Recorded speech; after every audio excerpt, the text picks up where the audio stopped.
years of war in Yugoslavia. 4 million people lose their homes. More than 100,000 lose their lives. The atrocities horrify the world. We were very, very unprepared for the extent of the violence and the extent of the political chaos that was approaching very, very rapidly. For 35 years, the dictator Tito appeared to hold different ethnic groups together. But just behind the facade, conflicts simmered. So if you saw a flare-up of nationalism in Serbia, Tito would get rid of it. If you saw it in Croatia, brutally repress it. And this was how the balance was kept. After Tito's death, old hatreds flare up, pitting neighbor against neighbor. There was always an element of friction. The question is, when does that mixture of collective identity become antagonistic? When does it feel threatened? And historically, this has always been a pattern. How did Yugoslavia become a powder keg? And who can guarantee that the Balkans don't explode again?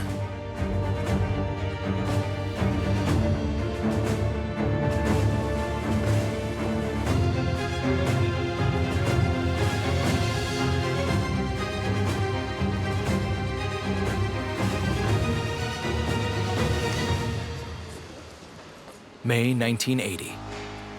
An entire country stands still.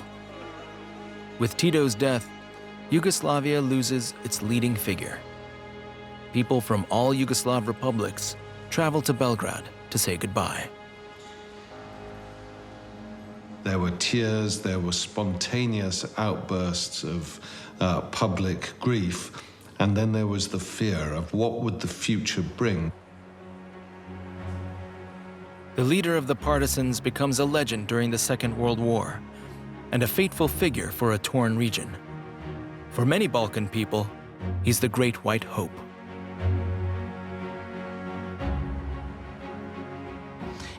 He was handsome, he was likable, he had blue eyes that fascinated people, and he had the rare gift to win people over, to generate confidence, make the future tangible, and to lead people in a particular direction.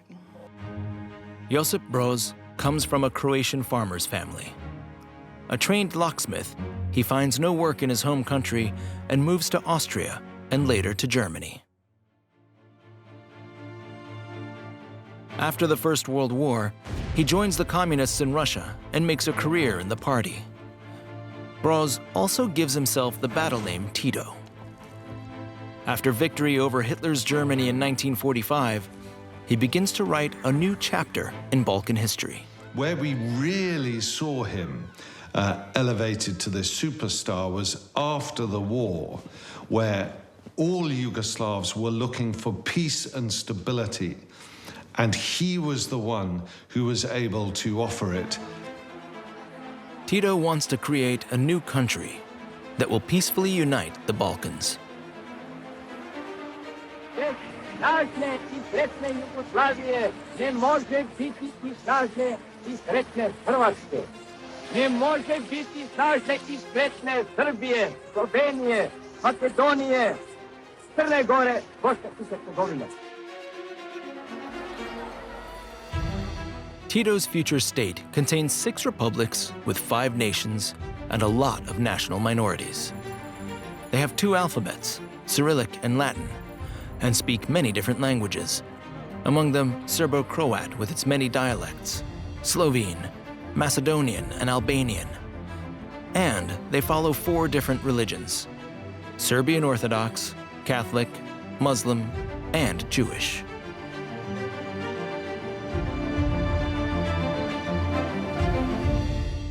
These differences become increasingly pronounced with the question, who holds the authority in such a conglomerate state? That's a problem that weaves through the entire history of Yugoslavia until its fall.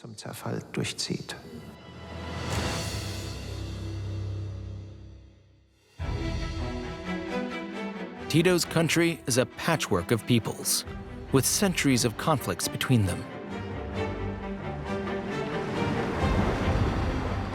Two great powers struggle across generations to keep the Balkans under control. The Ottomans conquer the southern territories. The House of Habsburg, later on Austria and Hungary, reach for the north.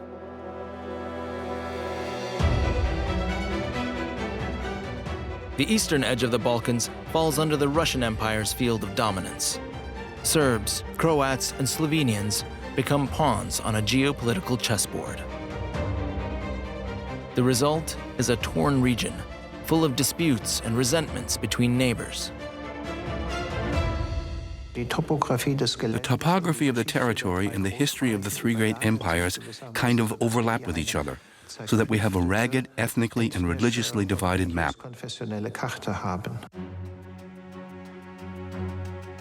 The largest ethnic group are the Serbs, but more than a third of them lives outside of Serbia.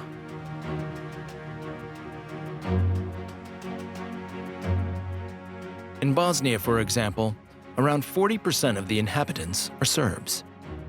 They rebel against the reigning Danubian monarchy.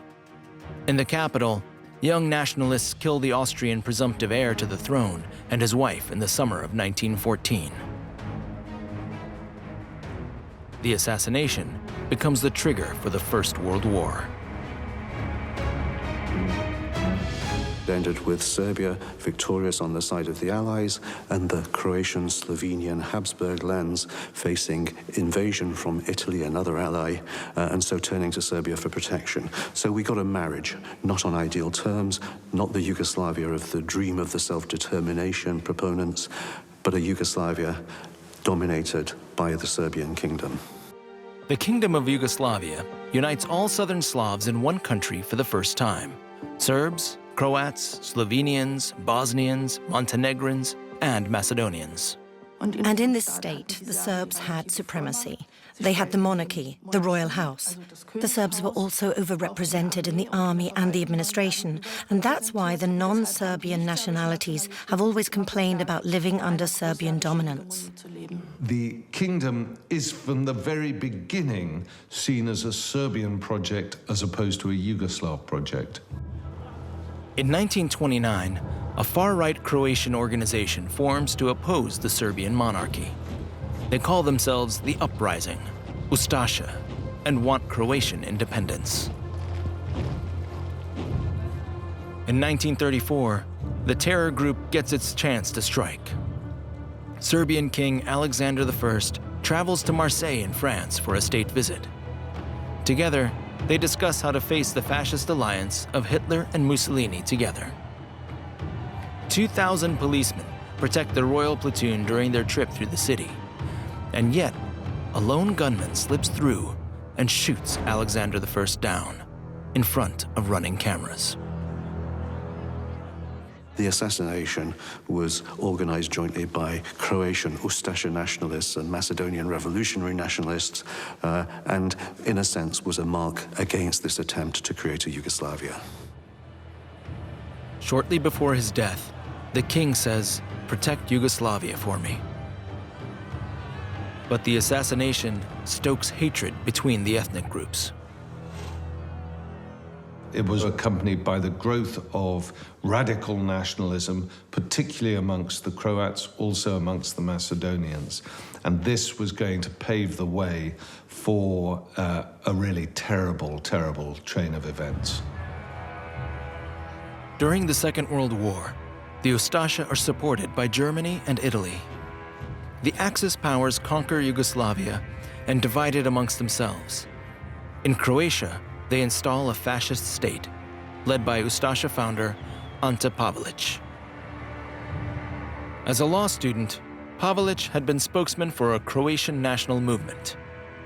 And in 1929, he founded the radical Ustasha in Italian exile.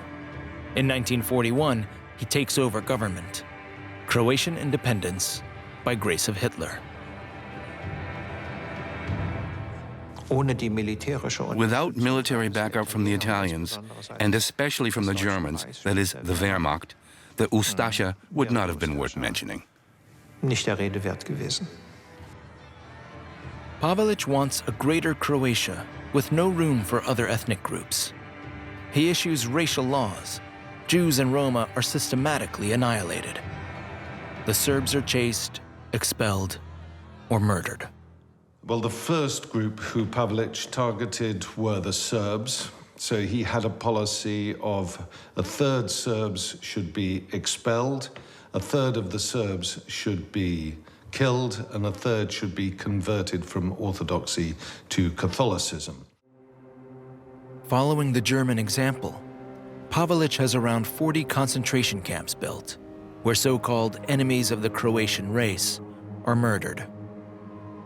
The largest one is Jasenovac. In the last week of the war, the Ustasha demolished the whole camp. A memorial now stands on its former grounds. 6 of Ivo Goldstein's family members died in Jasenovac. There were no gas chambers like in the death camps of the German SS. The Ustasha killed with knives, hammers, or axes. For one, they killed in such a primitive way to save munition. But another reason was there was a settlement area right next to the camp. The people living there would have heard each gunshot. The methods of the Ustasha simply made less noise. The death camp was located next to a train line from Belgrade to Zagreb. The Ustasha brought their prisoners to Jasenovac in cattle cars. In transport, hunger, thirst, heat, and exhaustion already cost a third of them their lives. Especially Jewish women and children brought in from Dakovo died by scores in wagons like these. They didn't even reach the destination where they were supposed to be killed. The full tally of casualties from this genocide was a point of contention for decades between Serbs and Croats. It is now considered safe to say, in Jasenovac alone, the Ustasha killed more than 80,000 people. Several resistance groups rise up against the fascist occupying forces and their Croatian henchmen.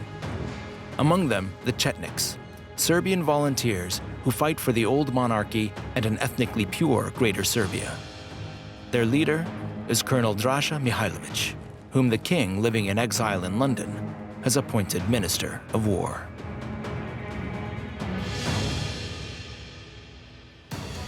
The most powerful group are the partisans, led by Josip Broz Tito. 80,000 fighters. More and more volunteers join them. The partisans fight against the Axis powers, and at the same time against the Ustasha and the Chetniks. Eventually, even the USA and England, who had first helped the Chetniks, come to support them.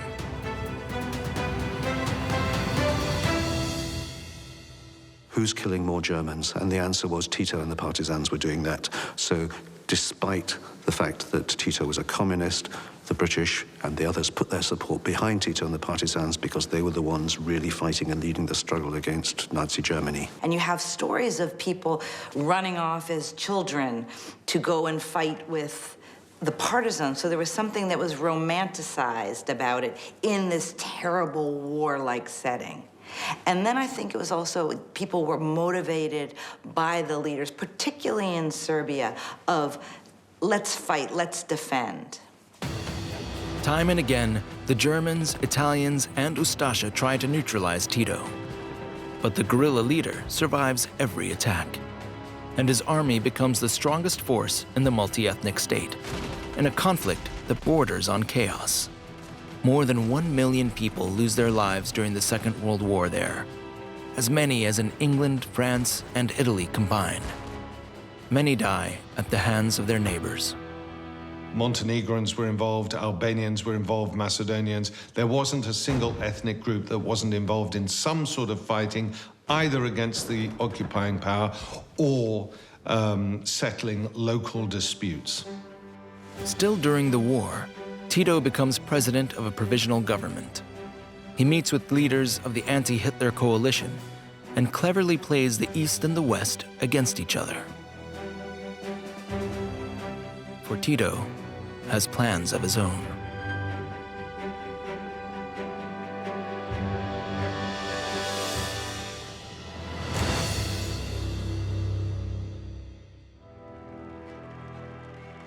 In October 1944, the Soviet army rolls through Belgrade.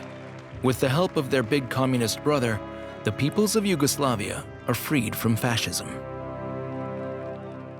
Above all, the people celebrate their victorious partisan leader, Josip Broz Tito.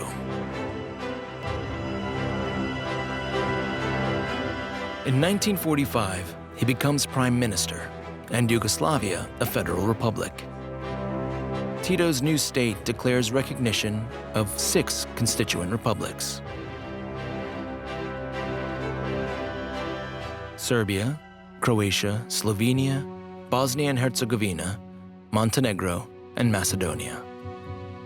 Vojvodina and Kosovo are defined as autonomous provinces of Serbia. The choice of official language is left to the individual regions. This combination of 6 sovereign states under communist rule was never intended to work in one sense, because as communists they believed the state would wither away.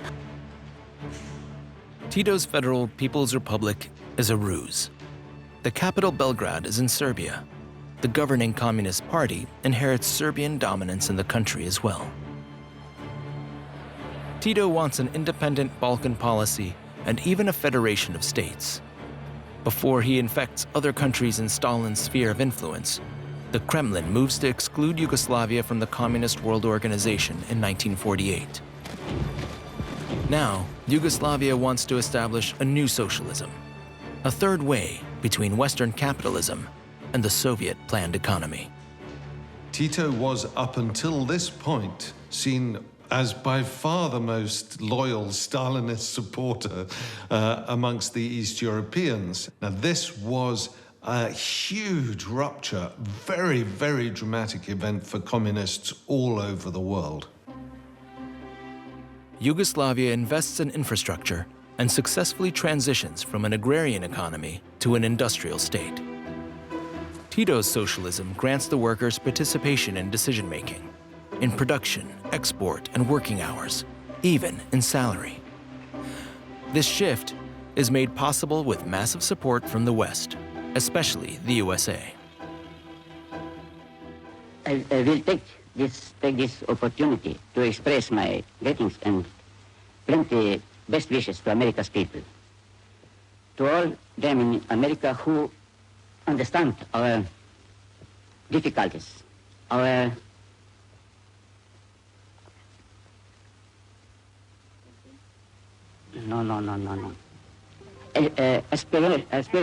aspirations to create a happy, new, strong Yugoslavia. Immediately after the war, he settles scores with former opponents. Tito has tens of thousands of royalists and nationalists sentenced to long prison terms or death. But as head of state, he keeps his moves out of public view. He had his staff of people who did the dirty work for him, the Secret Service chief and the army. He seldom got his hands dirty. He always came across as the good one, the one who kept the balance. After his break with Stalin, his radical purge targets all Moscow-loyal party members and critics. Many of them disappear without a trace. This wasn't a Democrat. Tito was a communist. He wanted to get rid, marginalize, and have control. The Croatian island Goli Otok carries Yugoslavia's darkest secrets. Radovan Hrast is 88 years old and still returns frequently to the place where he had been banished for 3 years, without accusation or trial, only because of a small but disastrous comment. I had said as a young man in navigation school, I love Tito and Stalin, but I don't know who was more important. That already was too much. He had even fought in Tito's liberation army as a boy, and he will never forget the camp commander's very first words. He said, I am very sorry that it is former partisans, former communists, and fighters that are standing before me. But you have betrayed your home country. You have betrayed Tito and the party. Goli Otok, translated, the Naked Island. Upon arrival, Radovan Rast gets an immediate taste of what awaits him here. Right on the shore, a bloody ritual greets him. All newcomers have to pass through a long gauntlet of fellow prisoners that beat them in a blind rage.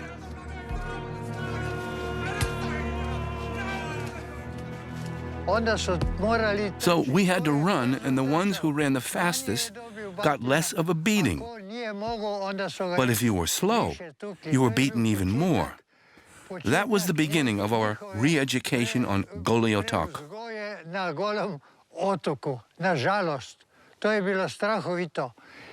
Even when an older prisoner lost his glasses, nobody would help him. They would even step on the glasses to break them, so that he would wander around like a blind person.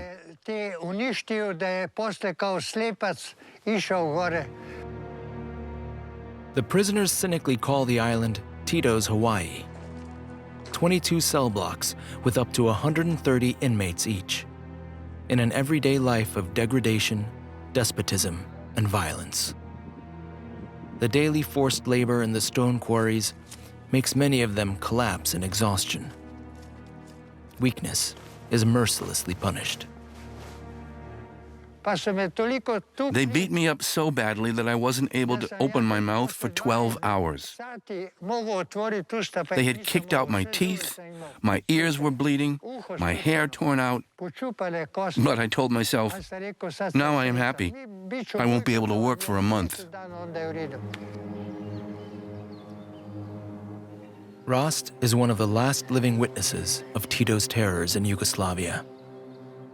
Until 1956, the dictator has 16,000 so-called enemies of the state banned to Goli Otok.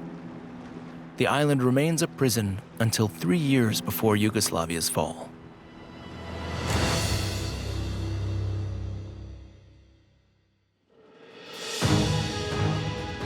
Tito forms the Yugoslavian National Liberation Army out of the former partisan unions, the fourth largest army in Europe. Most of the soldiers are Serbs. Almost all of the high military ranks are occupied by Serbian officers. At the beginning of the People's Liberation War, most of the partisans were Serbs. They rose to high ranks, which they kept after World War II, with leading positions in the Yugoslavian National Liberation Army as well. After the break with Stalin, the USA also willingly supplies military aid to the Yugoslavs. New cargoes, this time shiploads of modern weapons, began reaching Yugoslav ports. As far as the Americans were concerned, this break in the communist world was a tactical advantage, and they weren't going to see Tito slip back to the Soviet side. Ein seltener Blick durch den eisernen Vorhang, dort, wo vielleicht ein nicht unwesentliches Loch hat. Truppenmanöver in Jugoslawien unter persönlicher Leitung von Marschall Tito. After Stalin's death, the relationship with the Soviet Union thaws. But Tito shows no interest in returning to the Eastern Bloc. While the Cold War intensifies, he reaffirms Yugoslavia stays neutral. Belgrad. In der Stunde weltweiter Gefahr für den Frieden trafen sich in der jugoslawischen Hauptstadt die Vertreter einer dritten Kraft zwischen Ost und West. Tito initiates a new movement, the Organization of Non-Aligned States, an alliance of 24 countries in Africa, Latin America, and Asia. And so Yugoslavia's prestige around the world was suddenly elevated beyond all measure compared to the size and the influence of the country. Tito's empire experiences an economic miracle, with the highest rate of growth worldwide. Incomes rise. In the West, Yugoslavia is quickly seen as a model country for liberal socialism. Surveys suggest this also strengthens solidarity in the country. In 1964, almost 3/4 of citizens call their relationship to other ethnic groups good. 8% call it satisfactory, and only 5.3% bad. The rest is undecided. Some nationalities are linked to one another by family ties as well. Although there were significant differences, the Serbs and the Croats, for example, often intermarried. Two ethnicities that practically never intermarried were the Serbs and the Kosovo Albanians. The Yugoslav identity was not a fiction. It was something that was forged after the Second World War, and to a degree it worked, but it was, of course, dependent upon the one-party state and Tito's iron fist of control. Unlike other Eastern Bloc countries, Tito's citizens enjoy freedom of travel. Conversely, Yugoslavia is open for every foreigner, especially the almost 2,000-kilometer-long Adriatic coast in Croatia, which develops into a big source of income in the 1960s. Yugoslavia becomes one of the most popular destinations for tourists from Western Europe and North America.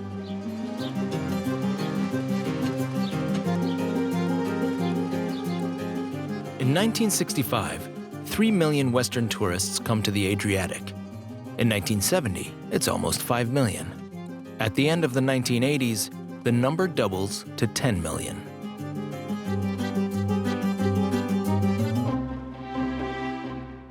The little municipality of Tisnu on the island Murter at the coast of Dalmatia. In the early 1960s, Nikola Pavic's father is a pioneer of local tourism. He opens guest rooms in his house as more and more foreigners come to the area.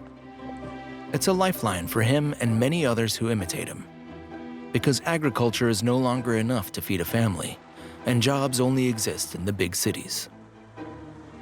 Lots of people emigrated. They fled by sea to Italy or searched for work further away, many even in Australia or Canada.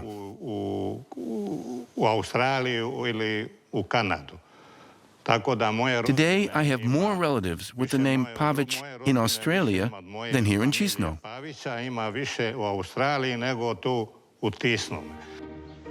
Tourists don't notice the rising inflation.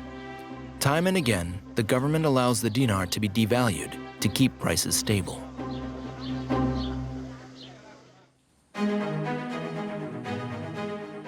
Tito has had his own holiday home since the 1950s. The island Brioni is an isolated paradise on the coast of Istria, his personal little piece of the socialist pie. Here, the president hosts the world's visiting political leaders. His luxurious island kingdom becomes a meeting point for crowned heads of state and international celebrities.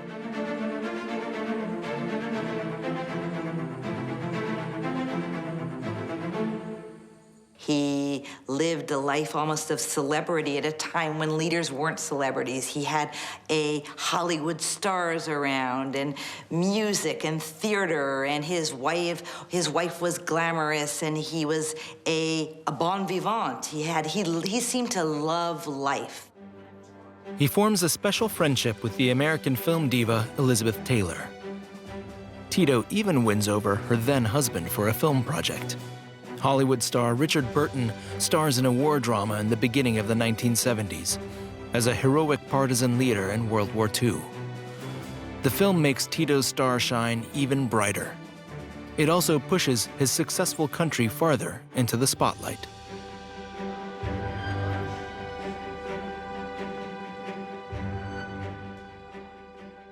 And the Yugoslavians were also proud of that the world saw what Yugoslavia had accomplished, and that they had a leader who impressed the world and was known everywhere. When Tito travels for state visits, he mostly does so with his huge luxury yacht, the Galeb, the Seagull. This official state ship is his second seat of government and the dictator's trademark. Die jugoslawische Yacht Galeb im Hafen von Suez. Marschall Tito trifft zu einem offiziellen Besuch des ägyptischen Staates ein. Today, the ship is docked in the port of Rijeka. For over 10 years, Marko Eterović was machinist on the Galeb.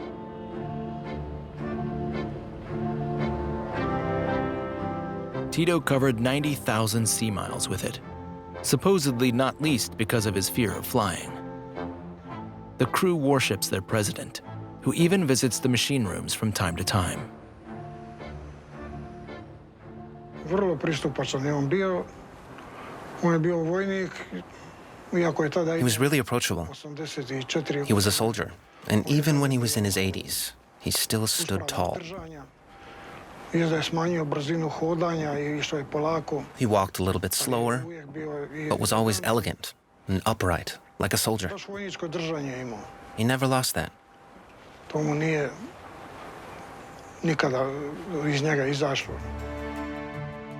The boat increasingly becomes Tito's place of retreat. On board the Galeb, nothing suggests his country is getting off course. The saloon, a big stage for society events, but often also private refuge.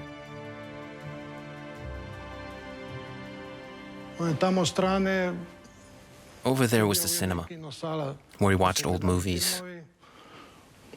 There was a dance floor and a piano that he played sometimes when he was alone and had time for it. For the first time, Eterović enters areas of the ship that he wouldn't be allowed to step foot in while he worked there, such as Tito's bedroom with access to his own terrace. That was his spot, and in summer he spent a lot of time there. The deck would be covered in canvases and was his most intimate place. Nobody was allowed to bother him there. During the Yugoslavia wars, the ship was anchored in Montenegro and plundered. It was later expensively restored by a Greek ship owner. Today, the Galeb again belongs to the Croatian authorities and has been declared national heritage. For Marko Eterović, the yacht is still a symbol for the old, united Yugoslavia. There were members of all the republics of the time in the crew, from Slovenians to Macedonians. The petty officer first class, second class, they represented all the ethnic groups. And everybody was equally important. Everybody had their tasks. Tito's ship represents a fleeting harmony. In foreign policy, Yugoslavia has a good reputation, and the citizens appear to do rather well. But a lot of daily consumer goods are actually state-subsidized, an economic time bomb.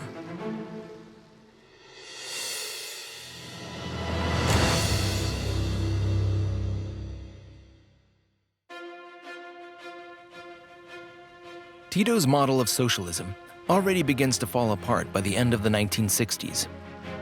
The European old industry crisis also stops Yugoslavia's upswing. It's now clear many firms are still technologically behind and underfinanced. More and more people lose their jobs. There was a lot of poor governance, bad investments, lack of flexibility, and that robbed the development dynamics and strength from the Yugoslavian economic system.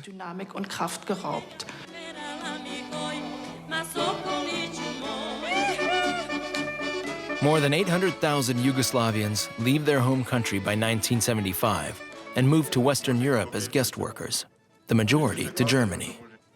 Most of them are from Serbia. Currency transfers hide domestic economic problems for a while. At times, foreign transfers cover more than 90% of Yugoslavia's trade deficit. At home, the fundamental flaws of Tito's system of co-determination become clear. The problem with self-management was that basically it gave the power to the workers to determine what to do with the factory's budget. And what the workers did once self-management was introduced was they just kept voting themselves pay rises. There's a prosperity gap. Slovenians and Croatians have to transfer a large part of their tourism income to poorer regions like Bosnia-Herzegovina, Kosovo, and Macedonia. The forced redistribution drives a wedge between the constituent republics and their citizens. Yugoslavia's supposed success story proves to be a fairy tale, and foreign debts rise rapidly. At the end of the 1960s, there are protests in Kosovo for more autonomy. In 1971, Croatia demands bigger self-determination over its income. Tito's regime sees the country's unity in danger and answers the so-called Croatian Spring with repressions. Thousands of Croats are arrested. In the 1970s, he threw leaders of whole republics out of office. He was the guarantor for balance and for a functioning coexistence. He was aware of that, and if he wasn't there anymore, the whole thing could blow up. Eventually, Tito brings himself to enact constitutional reform. The constituent republics gain more autonomy, but the desired calming effect eludes him. Das sieht so aus und hört sich so an, als wäre in Jugoslawien der Krieg ausgebrochen. In Wirklichkeit zeigen diese Aufnahmen eines der größten Zivilschutzmanöver im Lande Titos. Vielleicht hat es etwas damit zu tun, dass Tito 87 Jahre alt ist und keiner so recht weiß, was wohl mit Jugoslawien wird, wenn Tito einmal nicht mehr Staatschef sein wird. Die Bilder beweisen, dass mit allem gerechnet wird. In 1968, the country not only prepares the People's Army, but also regional armed forces. In every constituent republic, a military is ready for the emergency.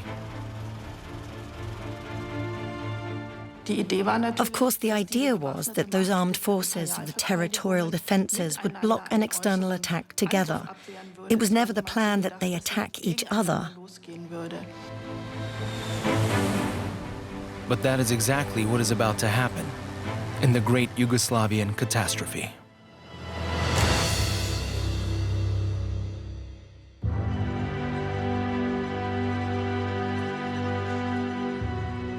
Josip Broz Tito dies on the 4th of May, 1980. His body is carried in the presidential train all through Yugoslavia, from Ljubljana via Zagreb and Belgrade. People line railway tracks by the thousands. 35 years after its creation, the multi-ethnic state loses its idol. Many people feared that neighbors would become enemies and that the future would be uncertain. Tito lies in state in parliament. 500,000 people from all constituent republics come to Belgrade. They queue for hours to say goodbye.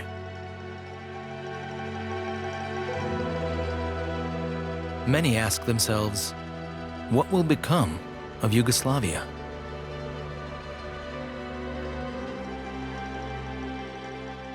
Tito went without leaving anyone in control, and nobody really knew what was going to happen. A year later, there is unrest in Kosovo. Many Albanians feel oppressed by the government in Belgrade. They no longer want to be a Serbian province, but become an autonomous constituent republic. In March 1981, riots in Pristina are brutally quashed. Since Tito's death, there's an executive committee in Belgrade with representatives from all constituent republics and provinces, who become increasingly mired in internal conflicts.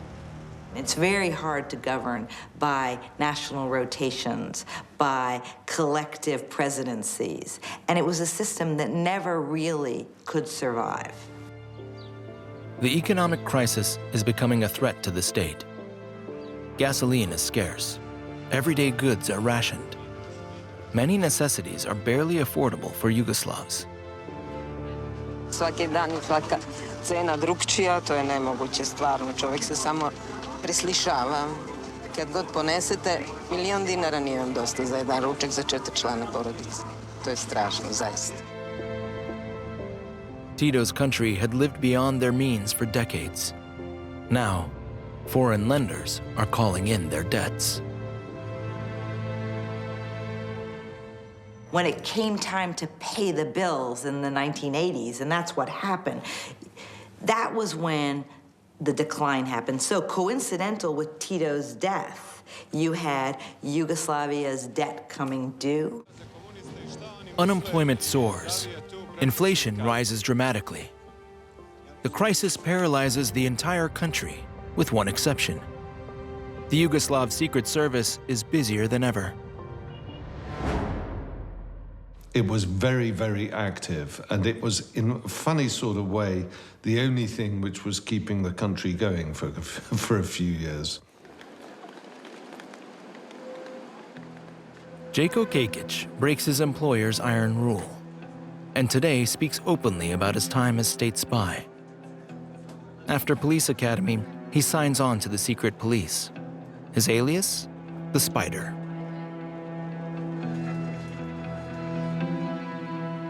Kekic works for the headquarters in Zagreb and spies on hundreds of targets who are deemed dangerous for the state. Clerics, politicians, journalists. They were so-called nationalists, people who advocate democracy and an independent state of Croatia. For about 10 years, Kekic spies on suspected enemies of Yugoslavia. He says that his only task was observation. He claims others acted with menace and violence. Kekic acted out of belief.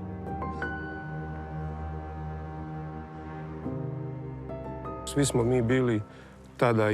were all ideologically obligated to protect Yugoslavia. I myself had been a member of the League of Communists of Croatia ever since I was 16, and our task was to preserve this regime. The long arm of the secret police even reaches abroad, as far away as Munich. Robert Zagajski returns to the place where he lost his father as a 17-year-old. The exiled Croat Juro Jagaski lived with his family in Germany since the late 1970s. From here, the trained goldsmith advocated an independent Croatia, up until his mysterious death in March 1983. It is a place of memories, of sadness and many, many questions, where I still ask myself why the culprits still haven't been investigated and what exactly happened that evening. In a friend's shed, his father stores propaganda material, flyers against the communist regime in Yugoslavia. Then, strangers seem to lure him to the district of Fazanengarten. In a field outside the city, they bash in his skull. The culprits are never caught. But for the family, the truth is clear.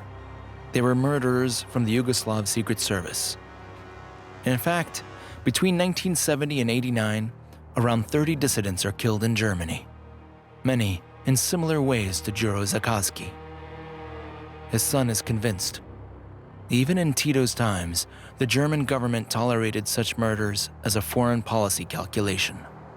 They did seek alliances with Tito, and, as many politicians have already admitted, they turned a blind eye. I think the criminal police investigated as far as they could.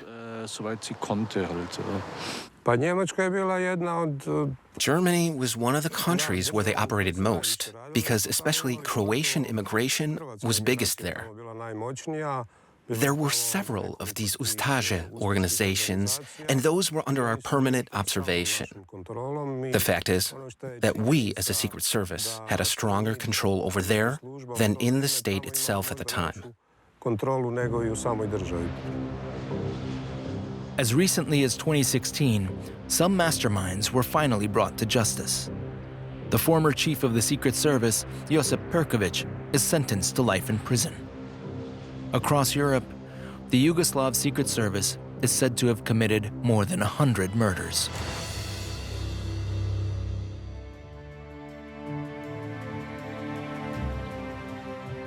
Economic collapse reawakens nationalism in all Yugoslav republics. In 1986, a man emerges from obscurity onto the political stage in Belgrade, Slobodan Milosevic. His parents were Montenegrins. He self-identifies as a passionate Serb. The former industry boss and bank director becomes leader of the Communist Party of Serbia.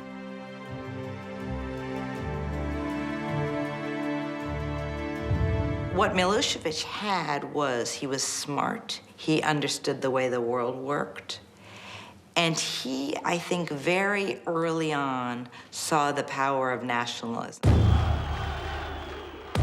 During a visit to the Serbian minority in the province of Kosovo, a scene plays out that instantly makes him famous. When some Serbs in the crowd claimed that the local police, consisting mainly of Albanians, had beaten them. With some momentous comments, Milosevic pours oil on the fire.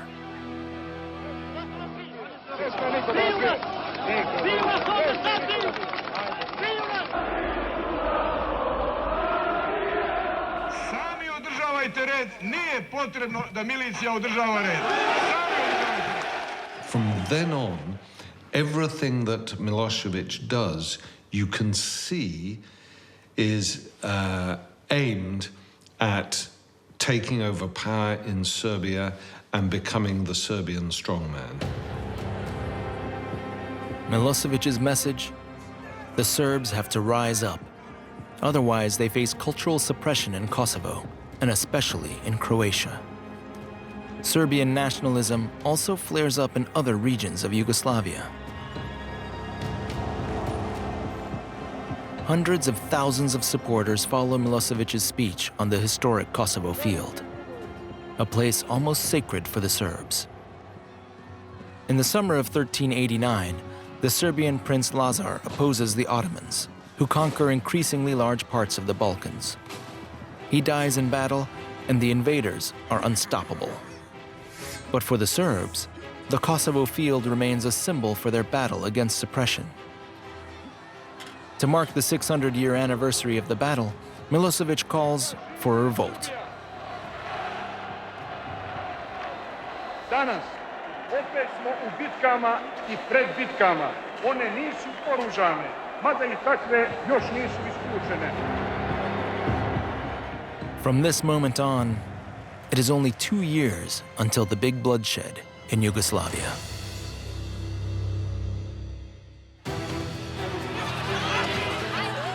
In Eastern Europe, the communist system breaks down in the fall of 1989. In November, the Berlin Wall falls. How long can the regime hold in Yugoslavia?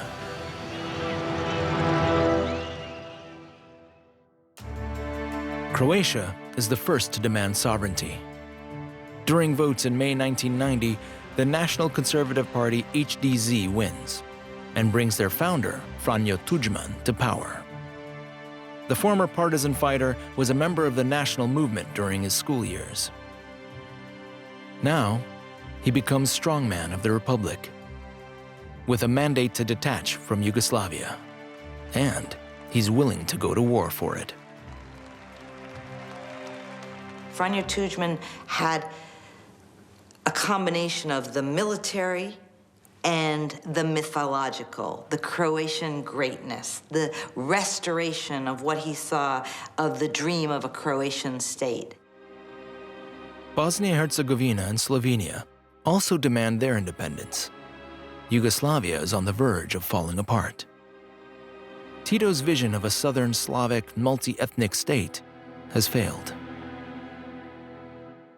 The Yugoslav identity didn't work to dissolve those identities, and in many respects didn't even work to keep them all balanced and in harmony all the time.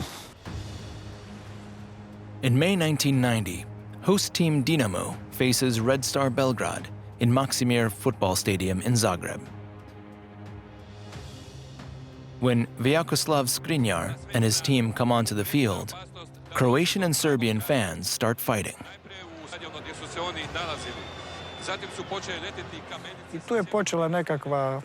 A rumble began on the north side.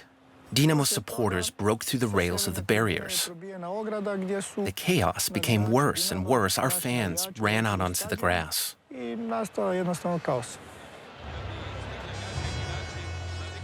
The situation goes out of control. The Yugoslav police tries to push the Croatian fans off the field.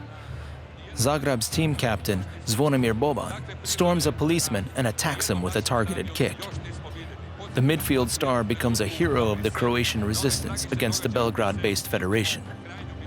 After that, nothing is the same. In that moment, the separation between Croatia and Yugoslavia began. We then played one last season in the Yugoslav League, even though the situation became more and more crazy. Yugoslavia kept existing for another year, then it fell apart.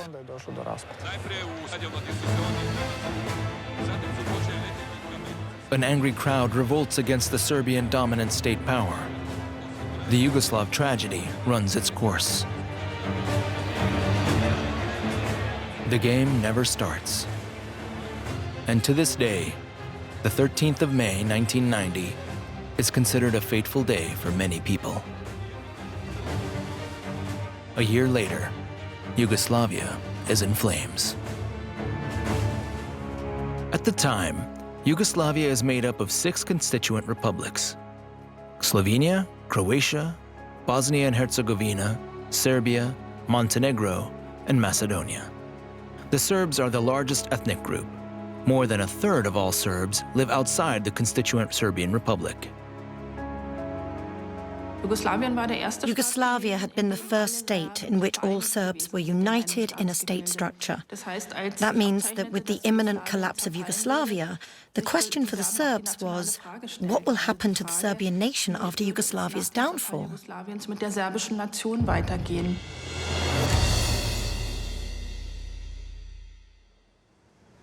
In Belgrade, Slobodan Milosevic bets on violence.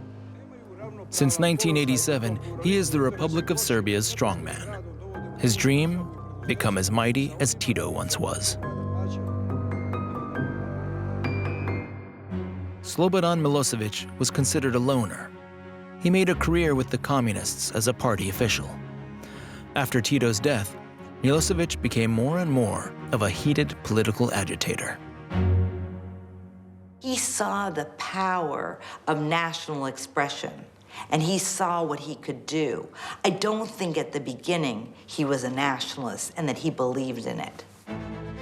Milosevic wants to stop Yugoslavia's collapse, hopes for power over the entire country. But his nationalist propaganda has the opposite result.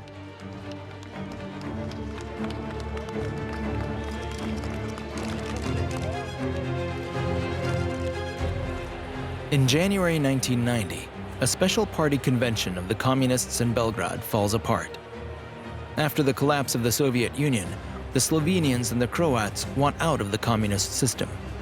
When all of their reform proposals are rejected, the Slovenian delegates leave the hall.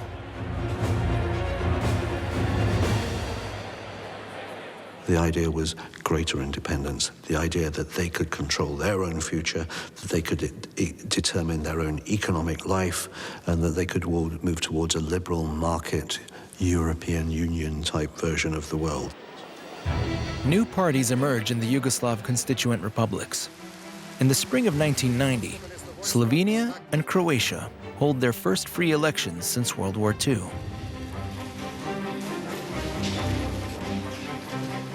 Milan Kucan wins in Slovenia.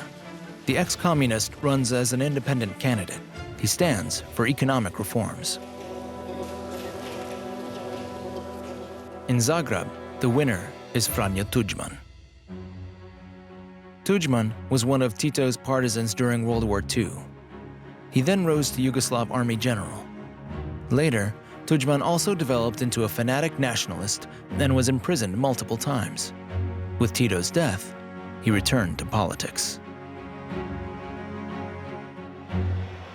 As Tuđman sees it, the Croats live under Serbian dominance, from which they have to free themselves. He wants a strong, independent Croatia. His model for that is the independent Croatia of 1941, Hitler's puppet state, where the so-called Ustasha ruled. Everywhere you went in Croatia, once Tuđman was in power, you saw the U of the Ustasha. It was a festival of extreme Croatian nationalism, and nobody could doubt what the intentions of Tuđman were. 45 years after World War II, Tuđman makes Croatian nationalism respectable again. He downgrades the Serbs in Croatia to a minority and massively limits their rights.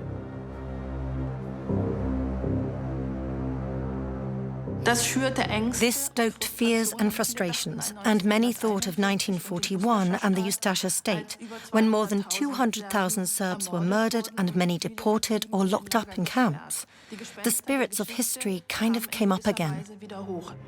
Tuđman's nationalist politics add further fuel to the flame. The new president of the Constituent Republic minimizes the crimes of the Ustasha, lowering the tally of Serbian victims, and reinstates fascist symbols from 1941.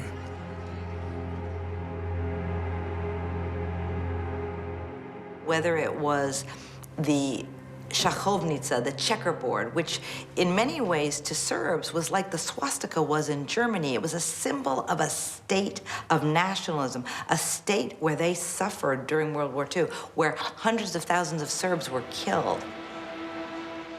Franjo Tuđman and Slobodan Milosevic become fierce opponents. Both of them, the Croat and the Serb, bundle nationalist slogans and stoke deep old resentments. They used state television in order to generate fear. Fear of an Ustasha revival, fear of a Chetnik Serbian nationalist revival. They were generating hysteria, and they did it through mass rallies as well as through the mass media.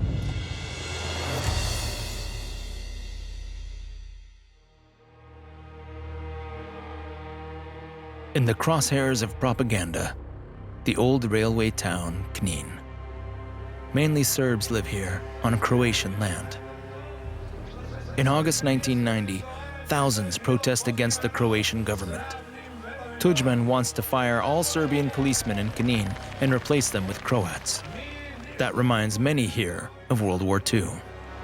Behind the scenes, these people were being supported by Belgrade, by Milosevic, and their fears were being exploited by Serbia, saying, you won't be safe here, you can't live in an independent Croatia.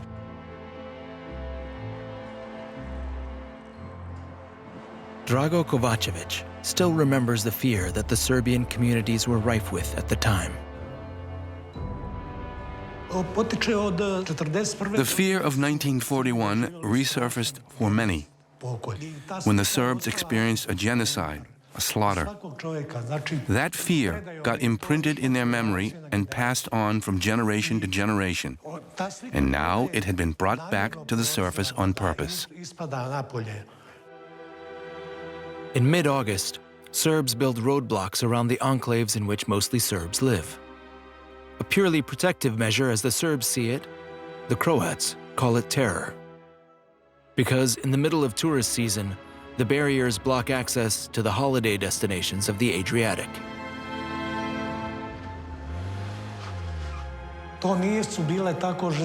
There weren't only barricades on the streets. The biggest ones were in their minds. They were a welcome sign for extremists on both sides to take even more radical action. It led to battle, 100%. Serbian nationalists want to split off the settlement areas around Knin from Croatia and create an autonomous Serbian area in the southwest, called the Krajina.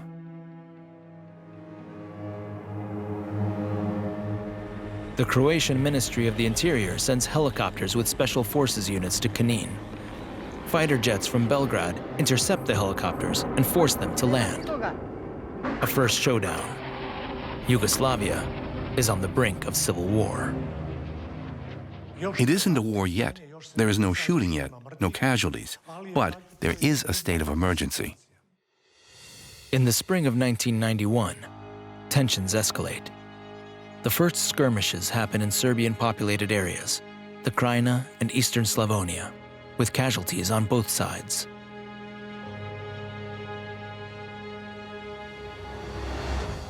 For the Yugoslav central government in Belgrade, the time has come to bring the People's Army out of the barracks. The army sees its mission as defending the Yugoslav state and resolving internal conflicts.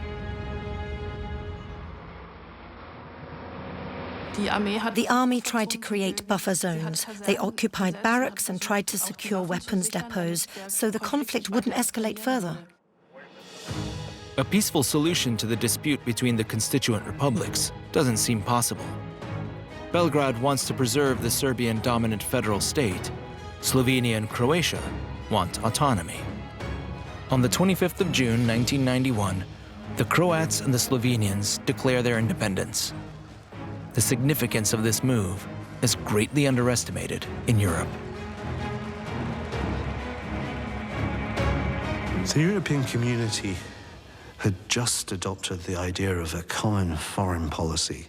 It was a bright new world. We were heading towards the prospect of the European Union. The Yugoslav conflict and crisis was a blemish on that world, but it seemed that they should be able to solve this silly little problem.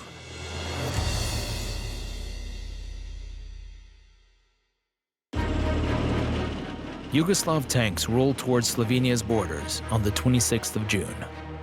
A last attempt to hold Yugoslavia together by force.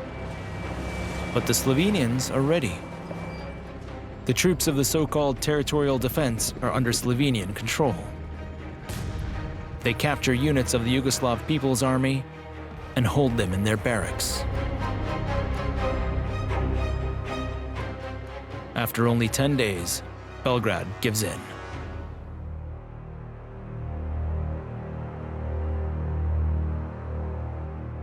It was a symbolic attempt to keep Yugoslavia together, but that was never really in the plans to retain Slovenia.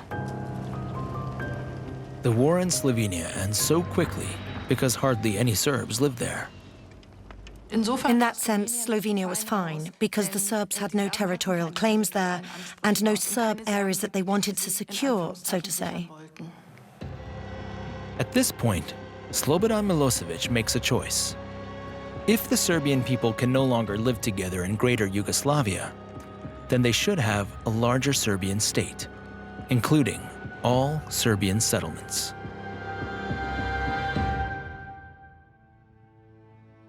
A third of all Serbians live outside the constituent Republic of Serbia, almost 1.4 million in Bosnia-Herzegovina and more than 500,000 in Croatia.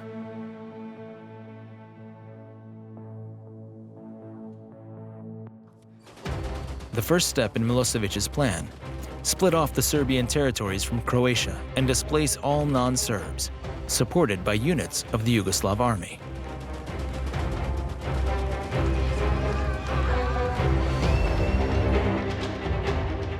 The Yugoslavian People's Army practically disintegrated in 1991. That means that the Slovenians, Croats and Bosnians also left this People's Army, and what was left were those who were for Yugoslavia, or in other words, who were for a large, strong Serbia. The Bosnian Serb Ratko Mladic is the commander in charge of military operations in Krajina.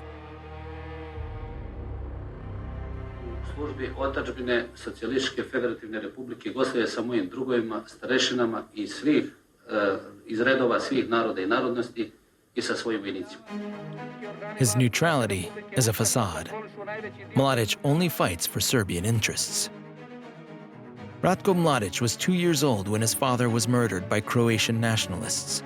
This is probably one of the reasons why, as a colonel in the Yugoslavian People's Army, he is ruthless in his actions against the Croatian population. He's considered an ice-cold strategist. The first Croatian village that Mladic targets in August 1991 is Kijevo. He field tests his strategy there, and from then on, it's always the same. The army advances with heavy weapons, pushing the population to flee. Anyone who stays is murdered by the invading fighters.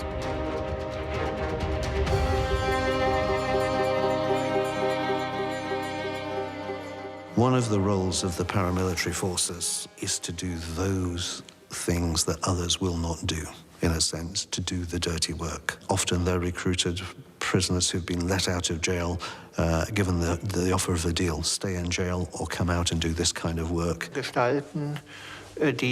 People who had already slipped into the lower classes in the 1980s now see an opportunity to enrich themselves personally or to live out their resentments.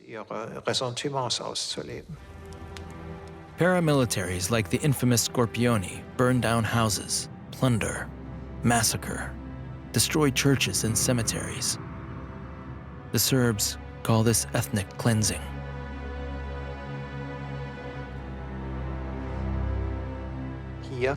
This is about making the survival of an ethnic religious group in a particular area impossible. By the end of August, Serb fighters with military support from Belgrade have brought the entire Knin region under their control.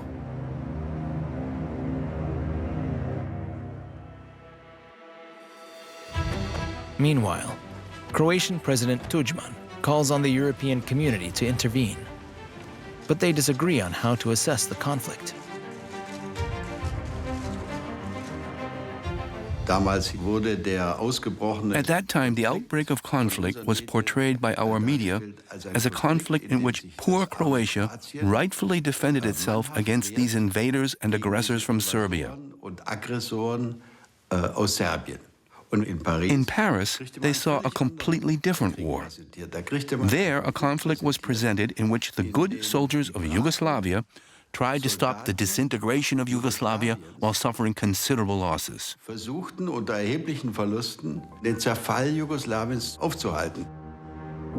This is partly due to historical ties. In the First World War, the Serbs fought on the side of the English, French, and Russians, while the Croats, as citizens of Austria-Hungary, fought alongside the Germans.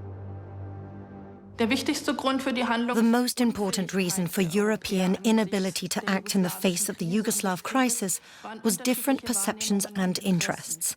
The states that had minorities within their own borders, like the French, the Spanish, the Greeks, were opposed to Yugoslavia dissolving and the idea that populations could invoke the right of self-determination and form their own states. They feared a precedent. In September 1991, the European community invited the parties to a peace conference in The Hague. The fighting must stop. There's no agreement in sight. Hrvatski je narod, jedan od najstarijih povijesnih naroda Europe, koji je unatoč tragici svog geopolitičkog položaja uspio očuvati kontinuitet svoje državnosti. The points of view are far apart. Both sides see themselves as victims. Installing of totalitarian chauvinist regime in Croatia directly violated human rights, peace, and an overall democratic development in Yugoslavia. The European community is proving powerless to prevent the beginning of bloodshed on European soil. There was the German reunification, there was the Iraq War, there was Maastricht, European unification. These were all problems with which Europe was fully occupied. Yugoslavia was a lower priority. Even world powers stay out of it. In Moscow, the newly elected President Yeltsin is struggling with the consequences of the collapse of the Soviet Union. The USA have just been through a war in Iraq and see the Yugoslavian crisis as a European problem for the time being. For the United States, they didn't clearly see the interest in getting involved and arresting the bloodshed. It wasn't worth risking, in the United States' eye, bloodshed or any kind of American lives to stop the war in Yugoslavia.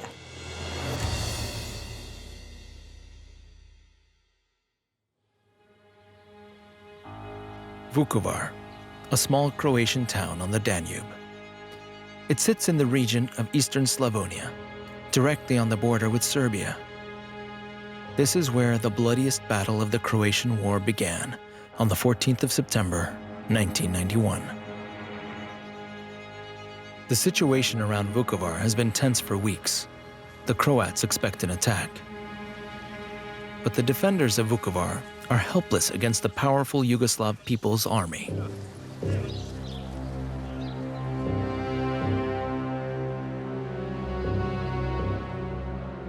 Belgrade is sending 30,000 soldiers and paramilitaries. On the Croatian side, there are only 3,000 men. The city is at the mercy of the Yugoslav army. Up to 8,000 grenades hit Vukovar daily.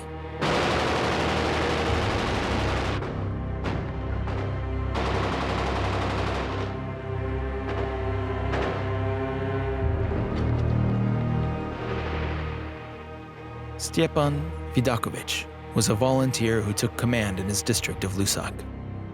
Even today, he still doesn't understand how Serbs and Croats could kill each other.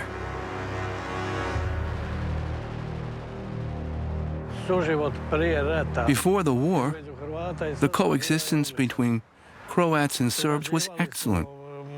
We worked together, hung out, played football together. Everything. There was no problem at all. After a few weeks, large sections of Vukovar lie in ruins.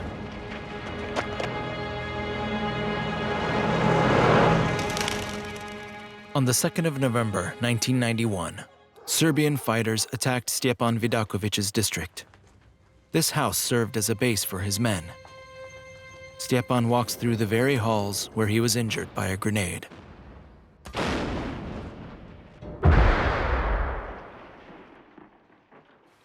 And then the roof flew away. I stood next to the wall and I felt a blow here. And then I realized I was bleeding.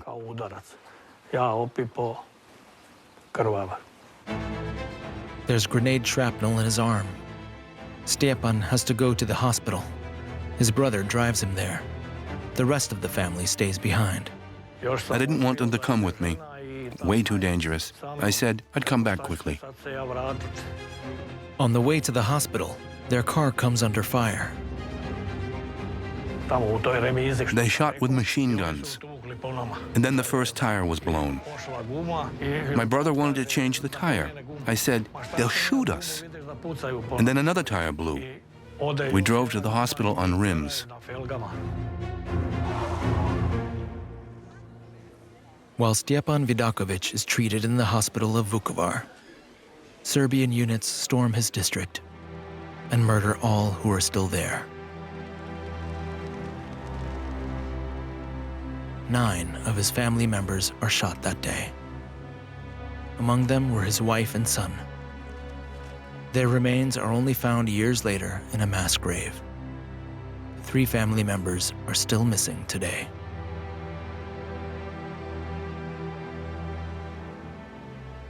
I'm not angry with anybody. I don't hate anybody. It is unnecessary, but no one was convicted, and no one knows anything. No one has seen anything. No one was there. All innocent. Aliens just came down and killed people.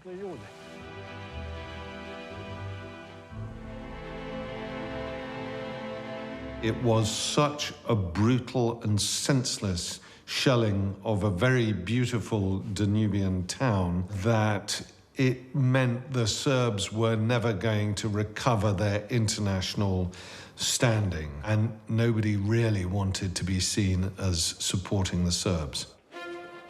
At Germany's insistence, the European community agrees in mid-December to recognize Slovenia and Croatia as independent states. Germany had just been reunited and insisted on the people's right to self-determination. But the Serbs said, we also have that right, and if the Serbian people want to live together in one state, then it should be allowed to do so. In January 1992, the UN manages to negotiate a ceasefire with Slobodan Milosevic. When the military conflict in Croatia is frozen, Slobodan Milosevic has already achieved his goals. 1/3 of the country is under Serbian control. In one sense, the ceasefire was the beginning of the end of the war in Croatia, but it was the beginning of the war in Bosnia-Herzegovina. And so it was, I think, under the circumstances, probably the only thing that the United Nations could do.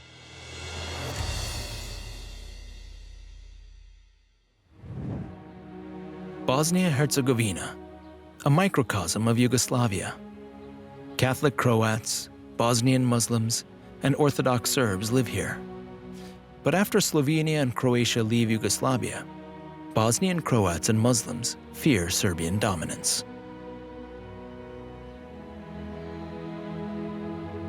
The memories of the Second World War were also reawakened when Serbian nationalists slaughtered and expelled thousands of Muslims and Croats. And there was a very real fear that such slaughters could happen again. The man chosen to lead Bosnia-Herzegovina into independence is Alija Izetbegović. He has been president of the Bosnian Constituent Republic since 1990.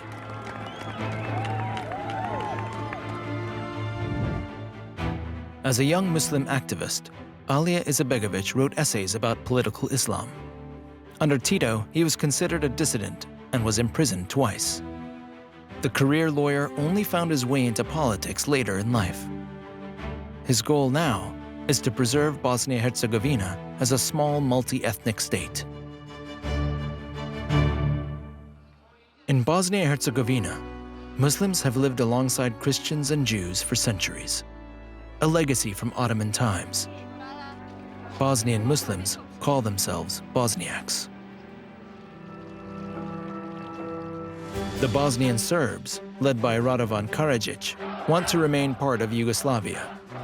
They make up about 1/3 of the Bosnian population and fight bitterly against Bosnia's independence.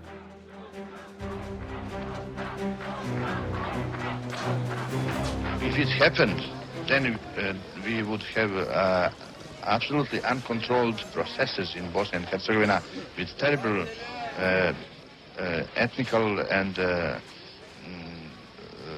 religious war. Radovan Karadzic came to Sarajevo as a teenager. He studied medicine, became a psychiatrist, but identifies as a poet above all. Later, he entered politics and became leader of the Bosnian Serbs. Karadzic was obsessed with creating a Serbian state in which all Serbs would live together and from which all non-Serbs would have to disappear, especially the Bosnian Muslims, whom he regarded as the original enemy of the Serbian people, as something foreign and inferior. In the summer of 1991, when war breaks out in Croatia, hundreds of people take to the streets in Sarajevo to demonstrate for peace. The highlight of the movement is a concert in the 1984 Olympic Hall, a place that symbolizes a time of peaceful coexistence in Yugoslavia. Senka Kurt is 24 years old at the time.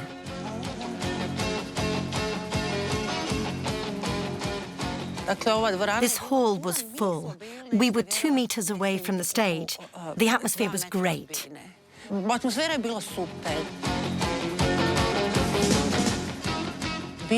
We were an exuberant crowd who wanted to make the most of life, as if we felt something bad was coming. Thousands came from all over the country to the Olympic Hall this evening to send a signal. It was always the heart of former Yugoslavia because we were always together. There were churches, mosques and synagogues here at the same time. It was important to tell Belgrade and Zagreb that we need peace. We're better than in Sarajevo. Senka Kurt is the only one of her former friends who stayed in Sarajevo.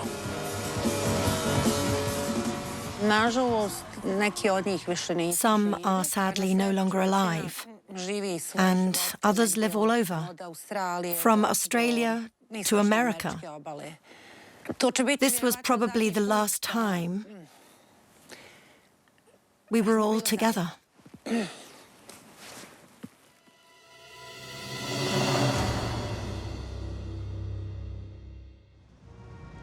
In early 1992, events pick up speed. In January, the Serb-populated areas in Bosnia-Herzegovina merge to form a Serbian republic, the Republika Srpska. On the 1st of March, Muslims and Croats vote for the independence of Bosnia-Herzegovina in a referendum. Hoping to prevent a major war, Europeans and Americans recognize the country as a sovereign state just a month later. For Radovan Karadzic, it becomes clear that he will split off the Serbian territories in Bosnia by force. Militarily, he has a clear advantage. As Bosnia became independent and the Yugoslav People's Army ceased to exist, most of the resources of the army as had been in Bosnia and Herzegovina were left, and they were left to the Bosnian Serb army. Almost overnight, Karadzic receives a powerful army, led by Ratko Mladic as commander-in-chief. He'd become a hero defending Serbians in Croatia. By the time he was appointed to be commander of the Bosnian Serb army, he already had an established reputation and record. The first battlefield is the city of Bijeljina. This is where war tactics are tested. As in Croatia, paramilitaries are an important part of Serbian warfare. They also use sexual violence as a weapon of war and systematically rape Muslim women.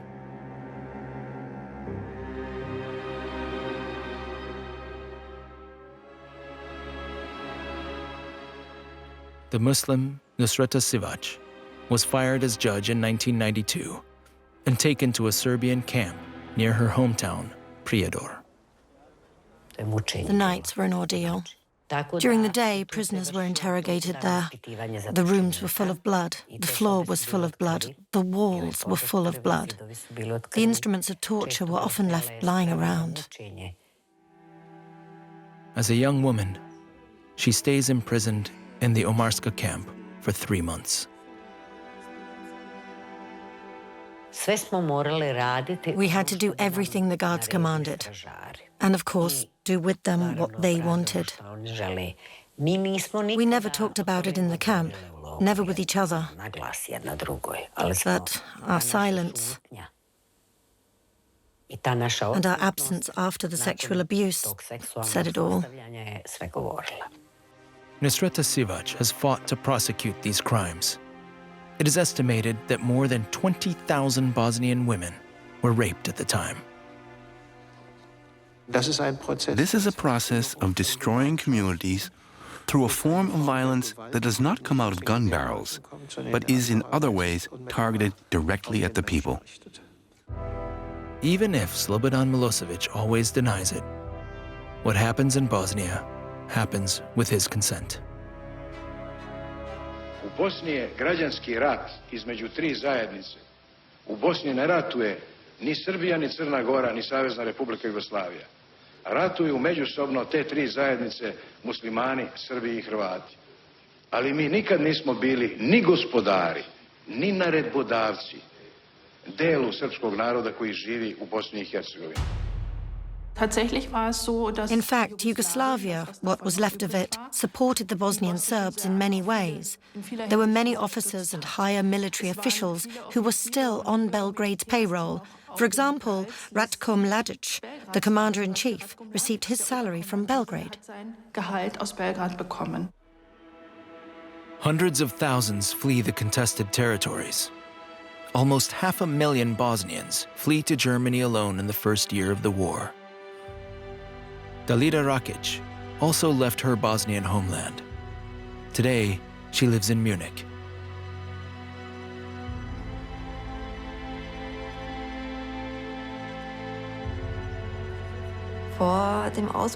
Before the war broke out, I lived with my family in Teslić in Bosnia-Herzegovina. I lived there until I was 6 years old, and when I was 6, we fled to Germany. Dalida's family boarded one of the many buses that shuttled refugees out of contested areas. I remember my mother telling us, "You have to be very calm, very quiet, until we reach where we're going." Serbian soldiers board the buses, seizing refugees. After many hours of driving, the family is safe. When we first arrived in Germany, we stayed with my aunt. Actually, I felt relatively comfortable in this early period because I had my family there and I felt safe as a child. By the end of the war, more than 2 million people flee the fighting in Bosnia. Many were displaced within the Yugoslav region, within other Yugoslav states, or within other parts of Bosnia and Herzegovina.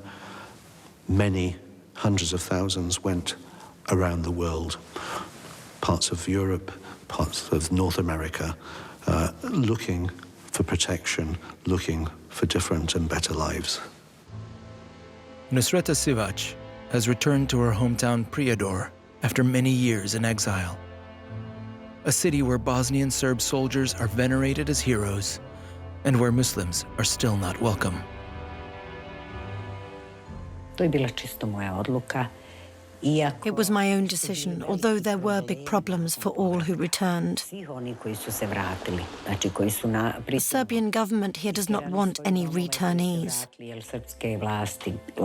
Here people are still discriminated against because of their nationality.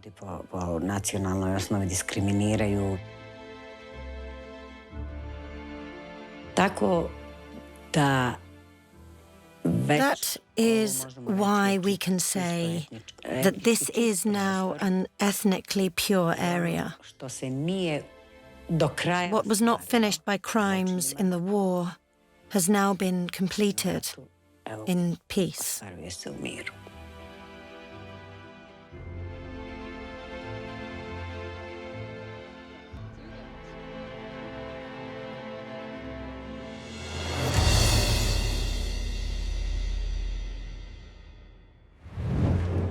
In April 1992, Serbian fighters also target the capital, Sarajevo.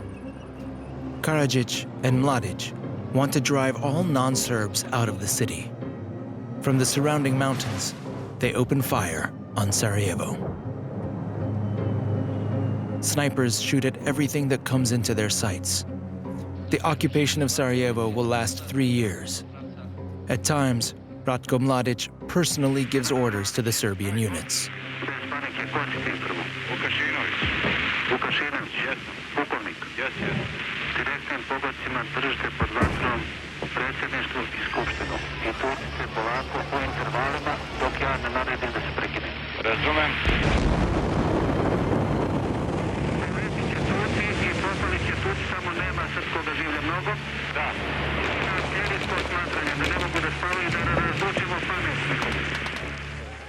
All this is happening in full view of the United Nations. UN soldiers secure Sarajevo airport, provide humanitarian aid in the city and the surrounding areas.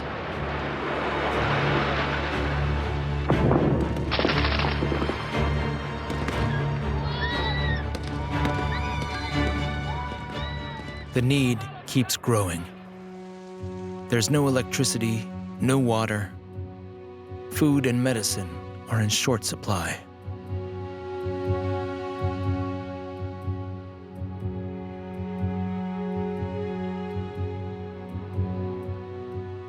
The city is surrounded by Serbian troops. Only a narrow strip around the airport is controlled by the UN. The area behind it is under Bosnian army control. The Bosnians design a tunnel under the runway to supply the city center with essentials.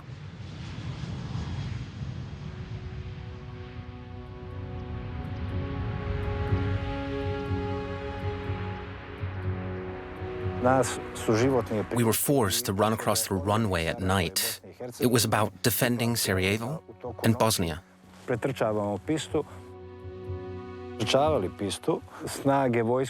As we ran across the runway, the Serbian army fired infantry weapons and grenades at us from here and over there. There were many casualties and wounded.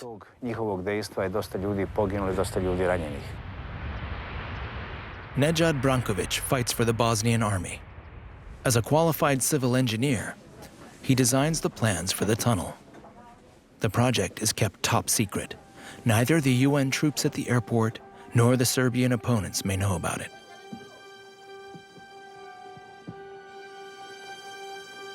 The tunnel is dug from both sides at once. The workers are supposed to meet in the middle. A risky plan, but it's the fastest way. As they near the end, the plan threatens to collapse. We heard voices from both sides. We heard the other side working, but could not join sides. The last 4 days to complete the tunnel were a real drama for all of us. We connected the tunnel on July 30th. It's 760 meters long, a tunnel connecting two worlds. It becomes the lifeline for more than 300,000 people trapped in Sarajevo.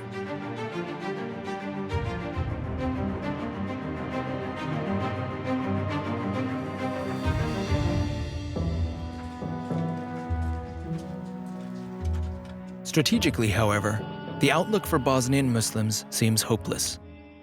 Surrounded, militarily inferior, hardly any support comes from the United Nations. No member state was willing to go into military action. A military operation would have put the lives of their soldiers at risk. Instead, Islamist fighters from Afghanistan, Albania, Chechnya, and other countries come to Bosnia. The up to 6,000 mujahideen are soon infamous.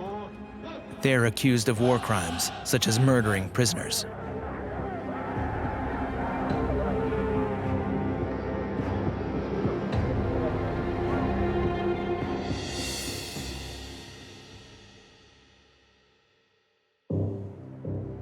The situation in Bosnia becomes increasingly confusing. The Republika Srpska already includes large areas in the north and east of the country. There is another front emerging in the west. Bosnian Croats suddenly turn against their own allies. Until then, Croats and Muslims were fighting together against the Serbs, an alliance of convenience that is now breaking up.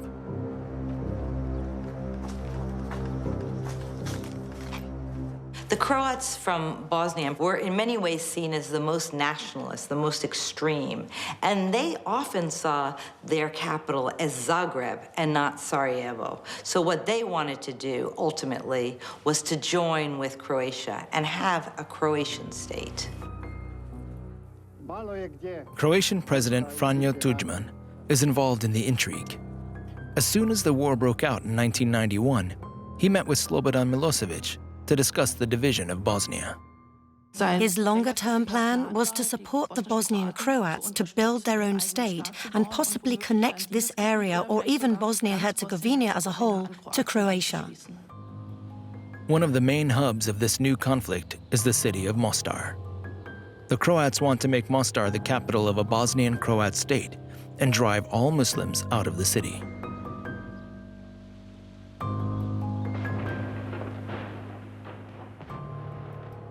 Zoran Laketa was born and raised in Mostar. He still remembers exactly how it all began, on the 8th of May, 1993. This day was supposed to be one of the most beautiful. My buddy was getting married. He's a Croat, and he married a Bosnian woman. Zoran wants to pick up his brother and his best friend on the east side of the river and take them to the wedding party. But the brother doesn't come. Zoran and his friend head back west alone.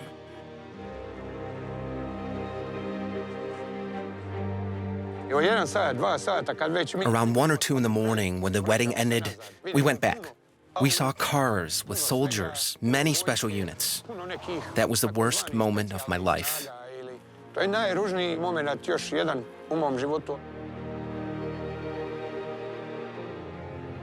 On this night, Mostar is split in two. Zoran is on one side, his brother on the other. He will never see him again. Croatian fighters occupy the west of the city. Bosnian Muslims hold the east, the old town. Zoran happens to be in Croatian territory and is forcibly recruited, even though he is Serbian. He has no choice and must fire on the part of the city where his brother and many friends live.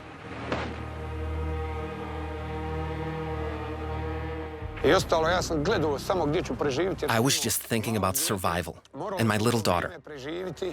I never thought about shooting or killing my brother or a neighbor or anyone else I knew.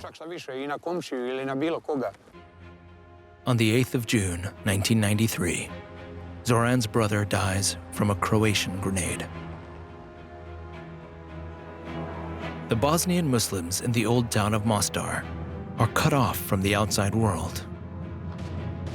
Their Croatian enemies are militarily superior and fight fiercely against their former allies. For months, Croatian commander Slobodan Praljak doesn't allow any aid convoys to pass.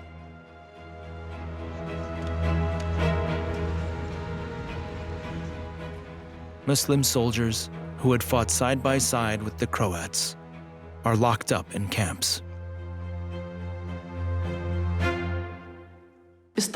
Until then, it was relatively clear that the Serbs were the main war criminals and had started this war and were responsible for most of the ethnic cleansing.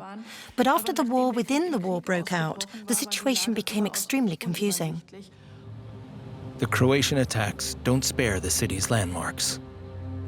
The old Ottoman bridge held the city together for almost 500 years, until it is bombed by Croatian tanks on the 8th of November, 1993.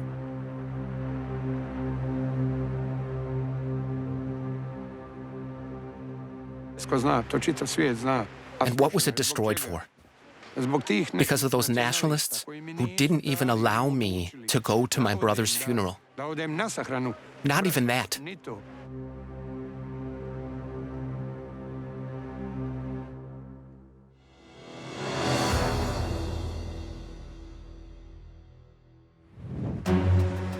So far, the United States have stayed out of the Yugoslav tragedy, but are increasingly criticizing the inability of Europeans to act. Only the newly elected Democrat Bill Clinton is ready to put an end to the war in the Balkans. It was the realization in Washington that neither morally, nor politically, nor geostrategically could one afford a worsening military conflict in the Balkans. And then there's the power of images. Numerous media reports about the suffering in Bosnia increase pressure on world leaders. The scenes of violence, what was happening. You had the besieged citizens of Sarajevo, people going to get water and they would be killed, not being able to survive. And those pictures, the television, which played a huge role in determining public opinion at that point, made it impossible for not to intervene. The Americans make a plan. The first step, Franjo Tudjman should stop supporting the Croatian fighters in Bosnia and go back to fighting alongside the Bosnian Muslims against the Serbs. Tudjman had no interest in ending the war in Bosnia. He had dreamed of a Croatian state, a big, independent Croatian state.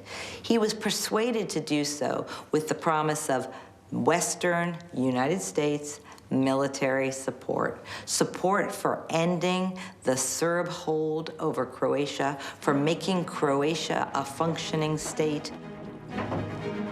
Since 1991, a third of Croatia has been under Serbian control.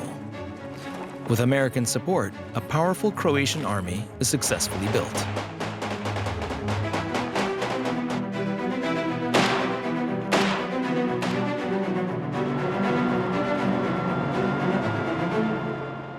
Essentially ex-generals, ex-military people who would be deployed in Zagreb, who worked in the headquarters in Zagreb with the Croatian armed forces, and were able to help Croatia develop a strategic capability, a strategic level perspective on the region.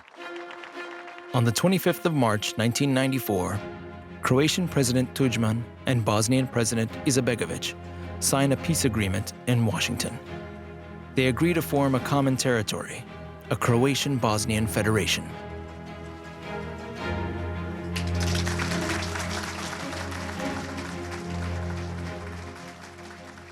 Ending the war between the Muslims and the Croats was the first step to peace in Bosnia-Herzegovina, because otherwise the war would have gone on and on. That was a crucial step, and that's what made it possible to put real pressure on the Serbs. But it will be years before the Balkans finally come to rest. Despite the Washington peace agreement, the murders continue. The greatest single tragedy is yet to come: the genocide of Srebrenica. It will cost more than 8,000 Muslim men and boys their lives.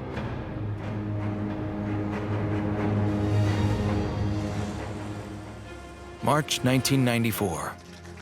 An agreement in Washington ends the war between Muslims and Croats in Bosnia-Herzegovina. They now fight together against the Serbs.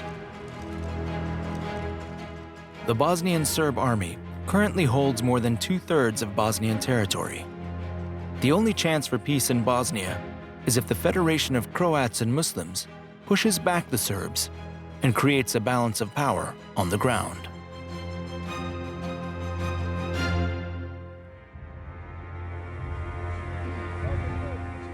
One of the main characters of this conflict, the Serb Slobodan Milosevic. He wants to create a greater Serbia, including all Serbian settlement areas in the former Yugoslavia.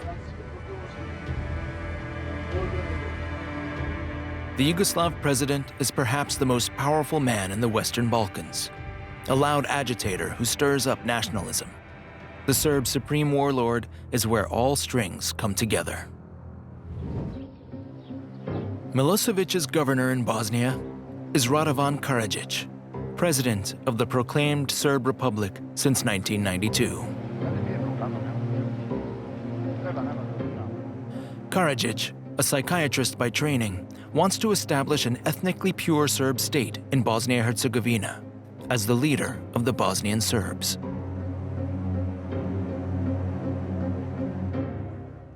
Since 1992, Karadzic has worked to expel all Bosnian Muslims from the territories he claims for the Serb state. The man who carries out these orders is Army Chief Ratko Mladic.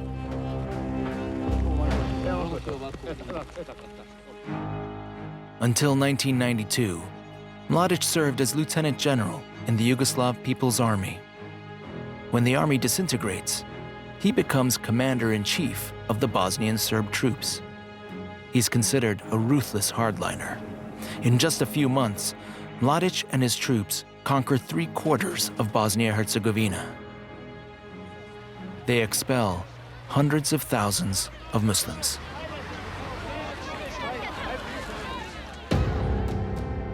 In early 1993, the north and east of Bosnia only holds isolated Muslim enclaves. Those are under United Nations protection. One of them is the city of Srebrenica, a sanctuary for 40,000 people. Surrounded by Serbian units, full of fear. Medical care and food are scarce. the French UN General Morillon sees the situation and promises to help.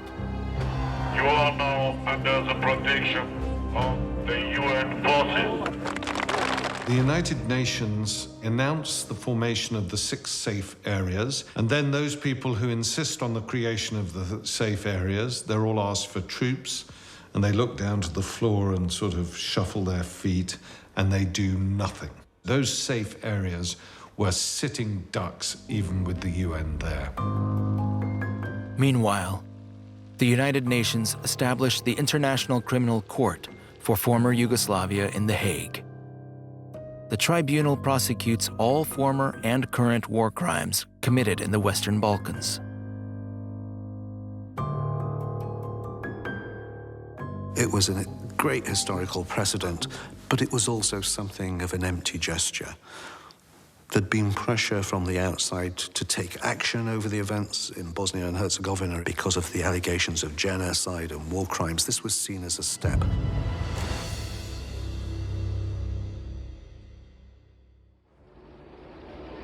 The new court doesn't prevent Serbian troops from targeting UN protection zones. Serbs also want to drive Muslims out of those zones to create a purely Serbian territory. Mladic and his fighters attack UN soldiers, even taking blue helmets hostage.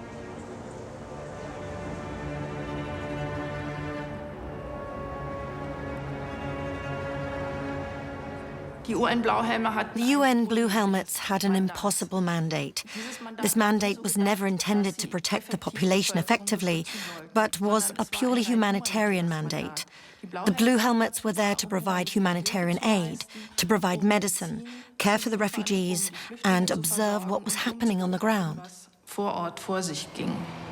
In the spring of 1995, the noose around Srebrenica is tightened. The Dutch UN soldiers stationed there are no match for the Serbian attackers. Ratko Mladic receives orders to take Srebrenica and begins to systematically weaken the UN troops.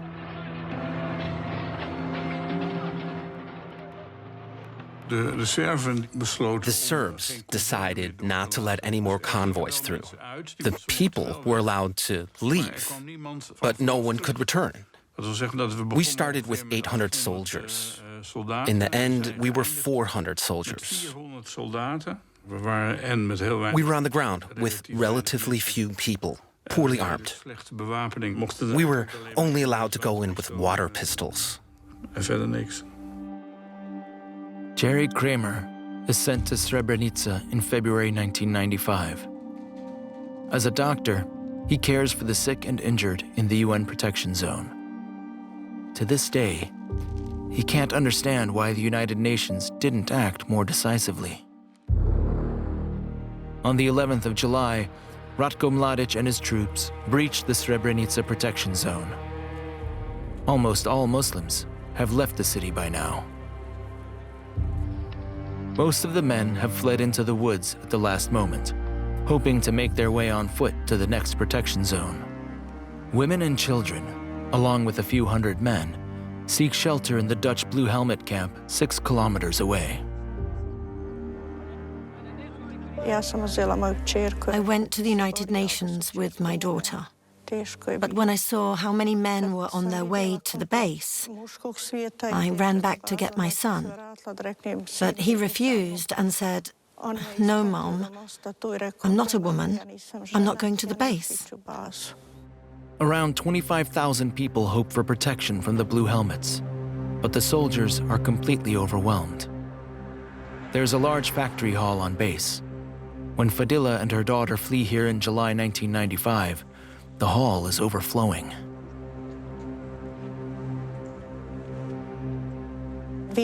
We slept on the concrete for 2 nights. We felt no hunger or thirst. There was no time to think about anything other than death.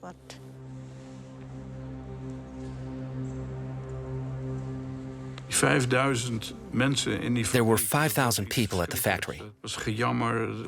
That was just terrible. They whimpered and cried. There was a stench in the factory hall that was unbearable and unimaginable. I remembered that most of all, the smell of death that hung in that factory. The ground is covered in people who fear for their lives. But the UN soldiers have no chance against the superior Serbs and offer no resistance. The Dutch UN commander, Karamanz, negotiates with Ratko Mladic about evacuating the refugees. But Mladic has already decided that no Muslim man will leave the camp alive. His friendliness is an ice-cold facade. Molim vas, budite veoma strpljivi. Svi koji žele da ostanu, mogu da ostanu. Svi koji žele da napuste ovu teritoriju također mogu. Obezbedili smo dovoljno i autobusa i kamiona, bit ćete premlačeni dok letite. Samo polako. In front of UN headquarters, dozens of buses are ready to leave. Serbian soldiers oversee the process. Women and children board the buses. The men are sorted out. We saw that too, and we realized that it wouldn't end well for the men. But it was inconceivable that it could take on such proportions. Fadila Efendic and her daughter are among the women who leave the camp in Potocari. Fadila boards the bus, hoping to see her husband and son again soon.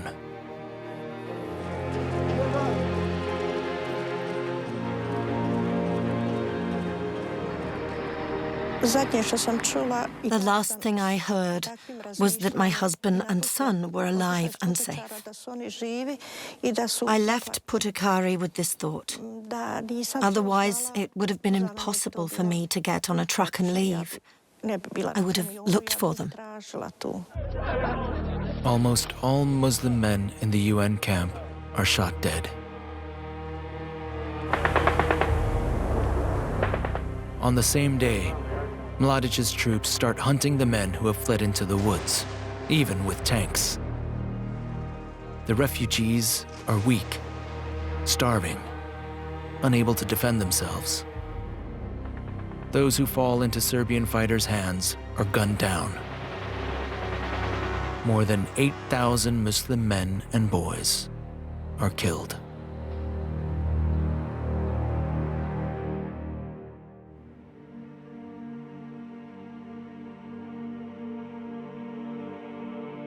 Fadila's husband Hamed and her son Fejo are among the dead. The victims' remains are only found and identified years after the massacre. The search for missing persons continues to this day.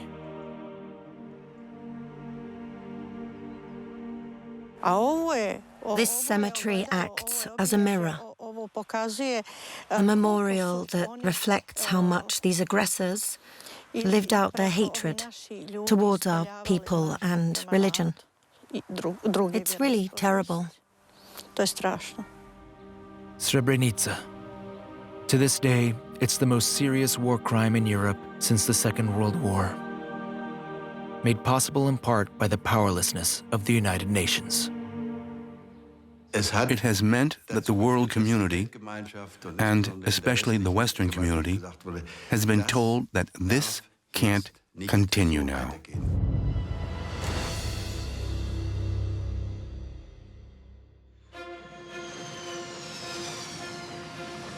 After 4 years of war, the tide begins to turn.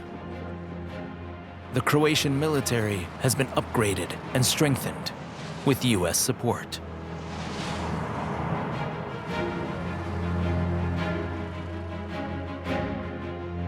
Croatian President Tudjman is an avowed nationalist.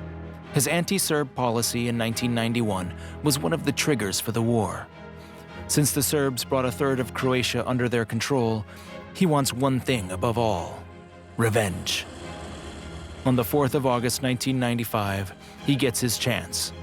The Croatian army begins Operation Storm.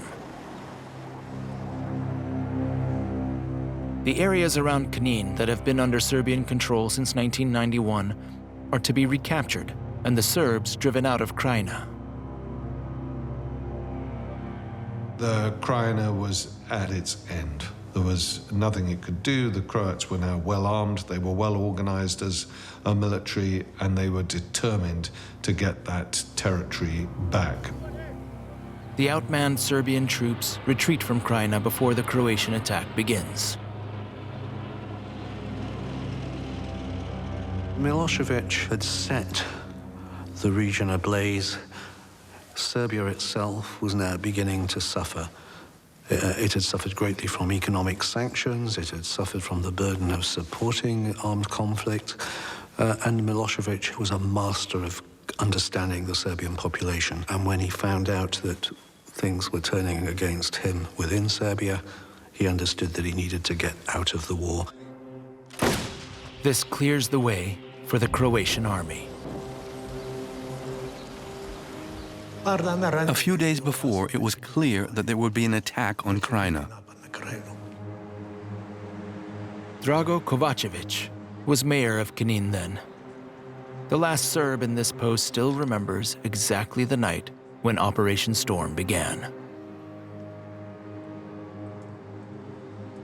I stayed at my parents' house, not in the center, but on the outskirts of town. Because he can't sleep, Drago sits on the front steps of the house and smokes. The first bomb fell at 5 in the morning. It fell exactly on the building where my apartment in Knin was. I'm not saying I was the target, but that's where the first grenade fell. The Serbian authorities decide to evacuate Krajina. More than 150,000 inhabitants flee their homeland in fear of Croatian revenge. Most of them never return. We just packed groceries for 2 days. Put everything in a bag and got in the truck. There was no hurry, no panic. I didn't feel like I was going away forever. The advancing units plunder and murder during Krajina's recapture. More war crimes. This time committed by Croats on Serbs. The Croats believe they have become victims of a Serbian war of aggression and that they have only defended themselves. The crimes or supposed crimes that happened are dismissed as collateral damage. No one talks about war crimes being committed. They were all said to be side effects of the war. In less than 4 days, the Croatian army manages to recapture Krajina and take control of old Serbian settlement areas. Croatian President Franjo Tuđman has reached his goal.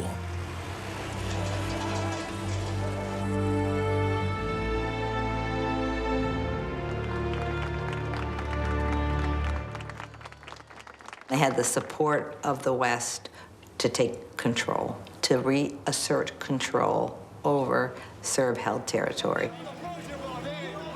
In Bosnia, on the other hand, the war continues. In late August 1995, a Serbian grenade hits in front of the market hall of Sarajevo. About 40 civilians die. An attack with far-reaching consequences. The West intervenes. 2 days later, NATO begins its Operation Deliberate Force against the Bosnian Serb army. It is the first combat operation in the history of the alliance. Its first goal, to liberate Sarajevo after more than 3 years of siege. The first thing we thought was, what if they accidentally hit us?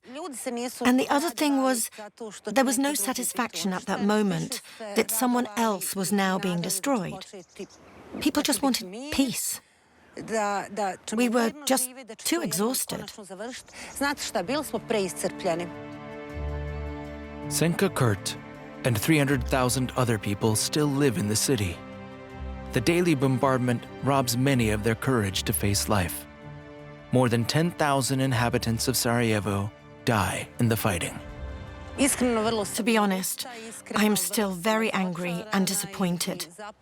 And I will never forgive terrible Europe and the terrible world for letting us suffer for so long. The NATO airstrikes are having an effect. More than 200 combat aircrafts from America, France, and Great Britain are deployed around Sarajevo.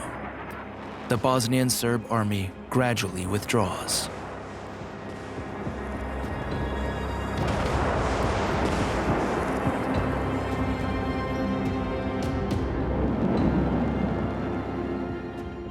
In early October, Sarajevo is finally free.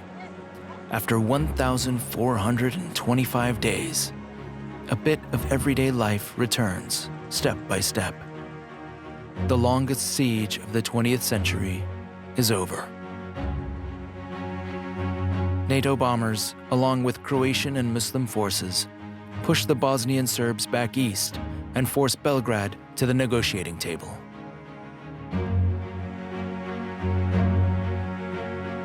Milosevic needed a deal to end the armed hostilities, and the internationals desperately needed a deal so that things wouldn't continue.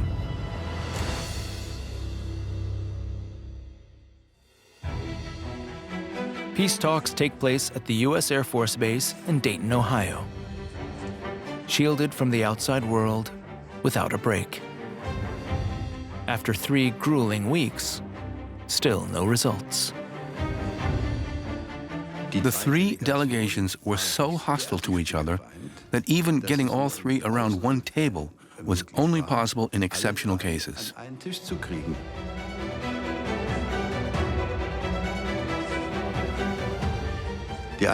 Some sit in one room. We go from that room to the other as negotiators, where the others are sitting. Then they are told what the others just said. Then they say, yes, we like it, or we don't like it. And then you go back to the other room. Well, that's a tedious negotiation. Bosnia-Herzegovina is to be divided into Serbian and Bosnian-Croatian zones. But where does the border run? The Bosnian president, in particular, is having a hard time. Alija Izetbegović led his country into independence. What matters most to him is the protection of Bosnian Muslims. Izetbegović knows that no compromise can do justice to everyone. We weren't finished after a week. We weren't finished after 2 weeks. By the middle of the 3rd week, the situation was so desperate, I reported, it's failing. We'll probably come back empty-handed. Negotiations are deadlocked. Then the Americans succeed in pushing things forward with a trick.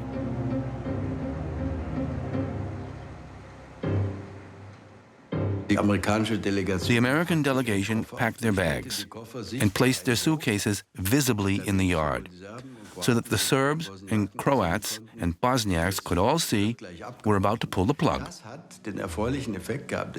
This had the pleasant effect that everyone was shocked, because they also had to ask themselves, what actually happens when we return empty-handed?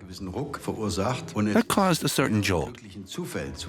And it is thanks to several lucky coincidences, more than talents or other factors, that the signatures were actually possible after 21 days of incessant day and night negotiations. It was a real marathon. The heads of state meet in Paris to sign the Dayton Agreement on the 14th of December. The Bosnian War ends after 43 months.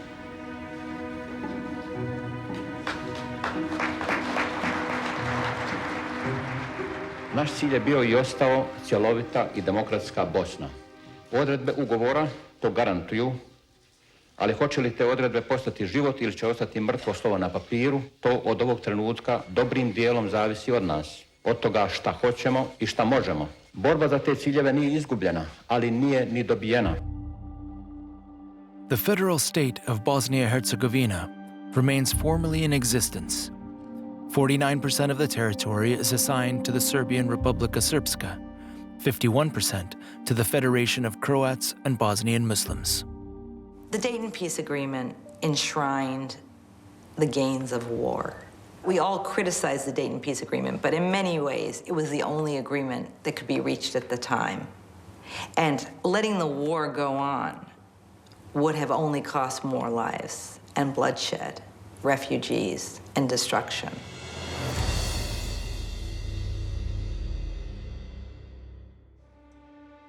The Dayton Agreement is a turning point in Yugoslavia's long death struggle. Now, Kosovo will be the focal point, the Serbian province between Montenegro and Macedonia. Almost 90% of Kosovars are Muslim Albanians. For a long time, they have wanted to be an equal republic within Yugoslavia and not ruled by Serbs. Kosovo for Serbs is the birthplace of Serbia. It's the founding place of the Serbian church. It's where the ancient historic Serbian monasteries are to be found. To give it up is not impossible, but to give it up is a very big deal. In the spring of 1981, protests first took place around the University of Pristina. Albert Merdita was 21 at the time. In the former Yugoslavia, there was a slogan, brotherhood and unity, which meant equality for all nations and nationalities. And that was exactly what the Albanians were denied. There are thousands of frustrated young people who take to the streets in Pristina. Around 500 Albanian students are arrested. The students were just the beginning. After that, it was everyone, fathers, mothers, old and young. Everyone took to the streets. The central government in Belgrade sends tanks and special police to suppress the protests. After 1981, the oppression became worse and worse. People who took part in the protests were denied the right to study. They got no jobs, no scholarships, no loans. We were denied everything because we took to the streets back then. Slobodan Milosevic, who seizes power in Belgrade in 1987, further exacerbates the situation in Kosovo. He restricts the rights of Albanians, expels them from schools, state enterprises, and the state administration. Albert Merdita loses his job at the Grand Hotel in Pristina in 1991 for political reasons. It is owned by the state. The Serbian government has taken the basic right of life from us. If you don't have a job, you can't feed your family. You are deprived of your freedom. A permanent conflict with historic roots. The Serbs insist on the status quo, which serves the interest of the Serbian minority in Kosovo. Then, the Albanian majority changes its strategy. The lesson of Dayton was the way to get independence and recognition was to fight a war. And that was what many Albanians saw as the only possible solution.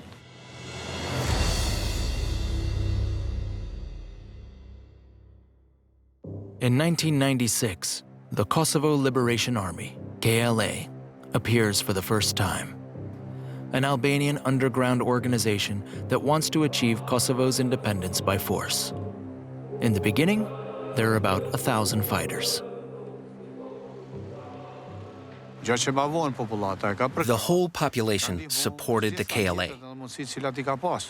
By all means, in every respect. With weapons, with medicine, with food. We saw the KLA as the only protection against the Serbs. The tactics of the KLA are simple. Fighters target Serbian police stations, kill policemen, and then flee into the woods. Guerrilla tactics to provoke the Serbs. The KLA clearly had the goal of provoking a harsh backlash to arouse the interest of the international community and possibly draw the international community into a military intervention in Kosovo.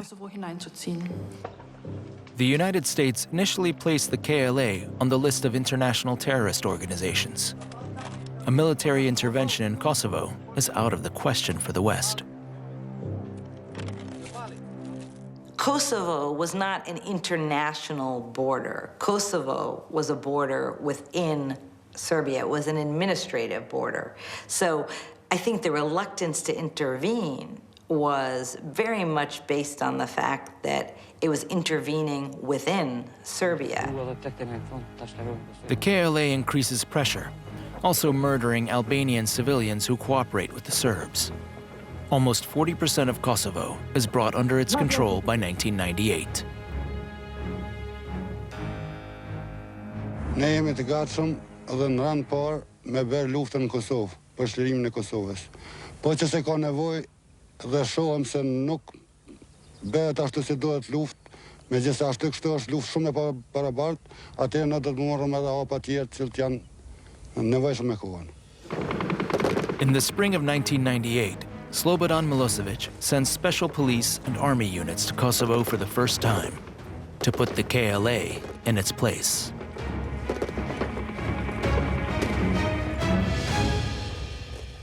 It was evident that the Serbian forces were more than a match and could wind them up and roll them back whenever they decided to go into action.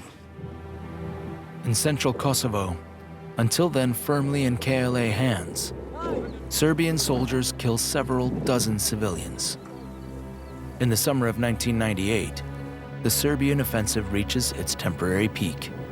Attacks against Albanian civilians take place throughout almost the entire province.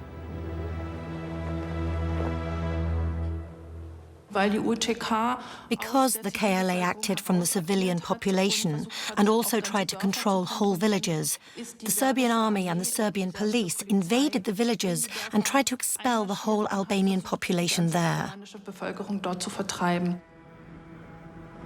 The KLA is no less brutal. In the summer of 1998, there are accusations of massacres perpetrated by the KLA. The bodies of 22 Serbian civilians, including children, are found in Klečka. But in the end, it is the pictures of Albanian victims that spread around the world. They cause the mood in the West to change. Nobody wants to allow a second Bosnia, another humanitarian catastrophe. Every evening, horrors in the news are also a challenge to the public or the political class and decision-makers to end these atrocities if only they can, and if it's possible at reasonable cost. In the late summer of 1998, 200,000 Kosovo Albanians are already fleeing. The KLA's plan works. The West takes the side of the Albanians. The US and a broader international Western community had been engaged with Milosevic for 10 years. It was time to stop Milosevic, time to stop these Serbian campaigns and have a reckoning. That meant allying with the KLA, even if some of its actions had previously been questionable. As in Croatia and Bosnia, the USA also helps build up a powerful army in Kosovo. They organize training camps for KLA members in Albania, and they secretly arm the Liberation Army with weapons. The USA wanted to avoid having to send ground troops in case of a military intervention, and for this they needed local troops which fought on the ground, and the KLA was the only force in Kosovo which could and wanted to take on this task. International sympathy for the Albanians solidifies in January 1999. At least 40 Albanians are found dead in the town of Račak. Serbian fighters are targeting civilians.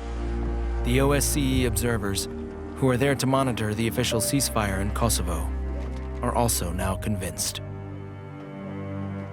From what I personally saw, I do not hesitate to describe the event as a massacre, obviously a crime very much against humanity.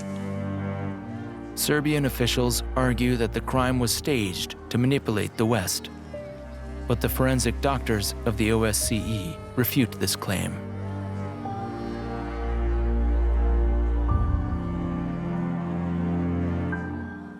Račak's decisive because it's a moment of clear evidence of a massacre.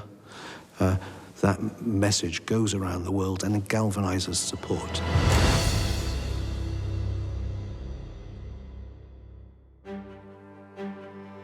The moral and media pressure is getting too high. NATO intervenes. Their preparations have been going on for months.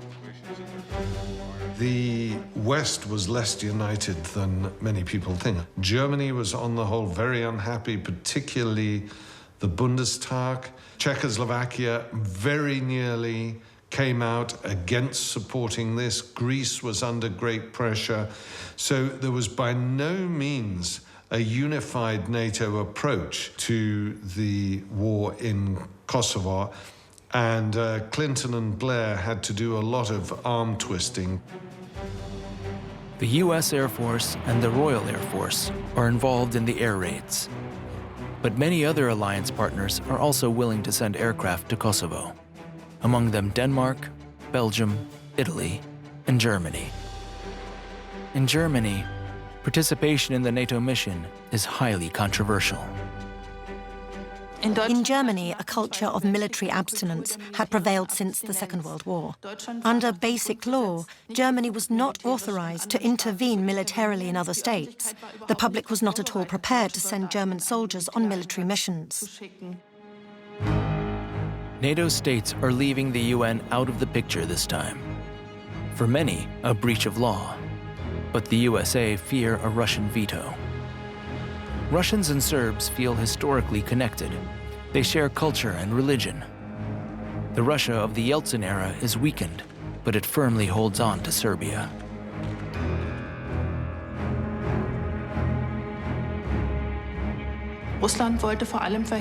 Russia wanted to prevent the West, especially the Americans, from gaining too much influence in southeastern Europe, at a time when NATO was expanding and the influence of the West was growing throughout Eastern Europe, from the Baltic states to the Balkans.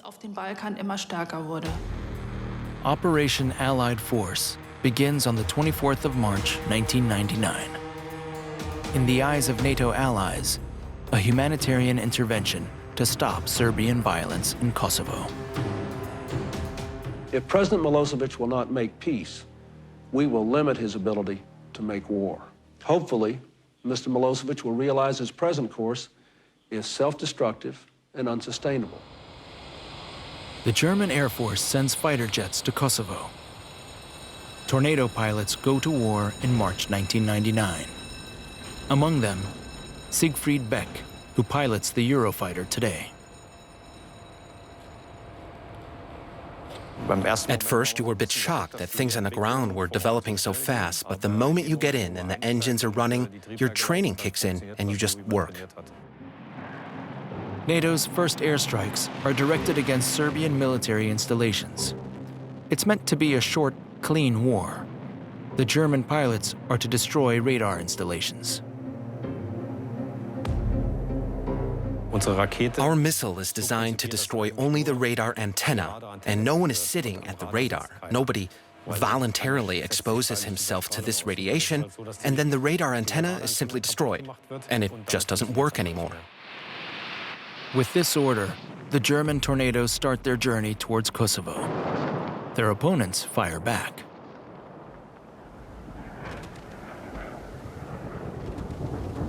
Then they simply shot the rockets unguided, so you didn't have any warning time. This rocket you always trained against, it's suddenly there. The advantage was when there were two of you in the cockpit, one would look down and just see that a rocket was coming. We then tried to move the plane away as quickly as possible from the area where we thought the rocket was going. The first bombs also fell on Serbian positions outside Pristina at the end of March. We eagerly awaited the start of NATO attacks. We even climbed on the roofs to see where the first bomb would fall. From there, we watched everything.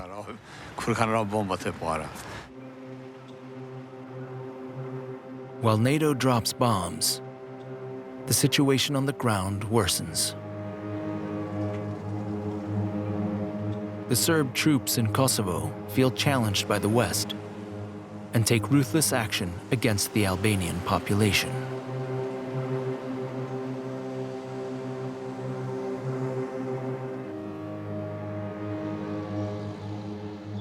The Serbian armed forces triggered the largest wave of refugees and displaced persons in this entire war. Almost 800,000 people were driven out of Kosovo when NATO began bombing. Many refugees walk hundreds of kilometers on foot or are crammed into truck beds.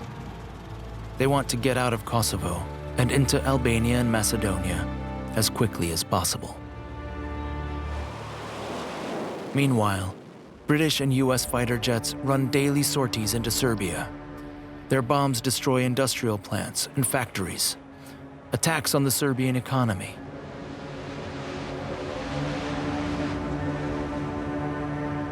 Olivera Petronic follows the war at home in Belgrade. She sees her country drown in chaos. But most Serbs support their president, Milosevic. After years of propaganda, people believed that what he did was just, that he only defended the Serbs. The bombings met with great resistance. We were attacked by a great world power. Of course, we stuck together. Even Belgrade is not spared by NATO bombs. For the first time in the long Yugoslavian conflict, the inhabitants of the Serbian capital are directly affected by the war. At some point, they started dropping graphite bombs. Then the electricity was gone and we had no more water. The graphite bombs cause short circuits in the electricity and water works. The NATO attacks increasingly target the perseverance of the Serbian population. Reports of civilian casualties pile up.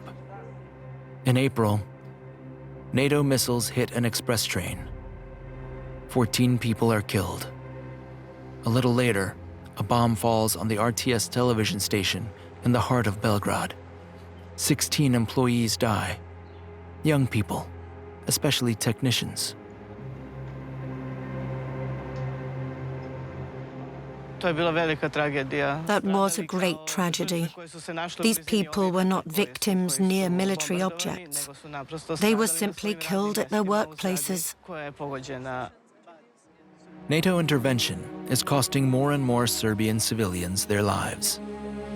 It is estimated that more than 1,500 people die in Serbia as a result of the airstrikes. Around 5,000 are injured. For many, they were the greatest criminals in the world. And this is still the case today. Most people in Serbia see NATO that way. There are no two opinions. They bombed us, and that's all. Many Serbs still see themselves as victims of Western aggression.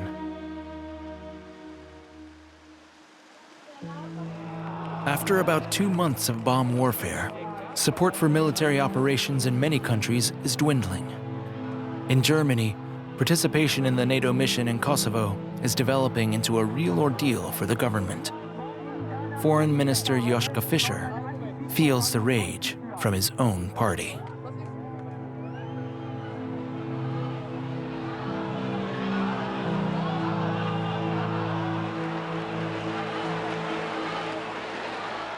Ich halte zum jetzigen Zeitpunkt eine einseitige Einstellung, unbefristete Einstellung der Bombenangriffe für das grundfalsche Signal. Milosevic würde dadurch gestärkt und nicht geschwächt. Ich werde das nicht umsetzen, wenn ihr das beschließt, damit das klar ist. Only 4 weeks later, in the beginning of June 1999, Slobodan Milosevic unexpectedly gives in. Dragi građani, srećan nam mir.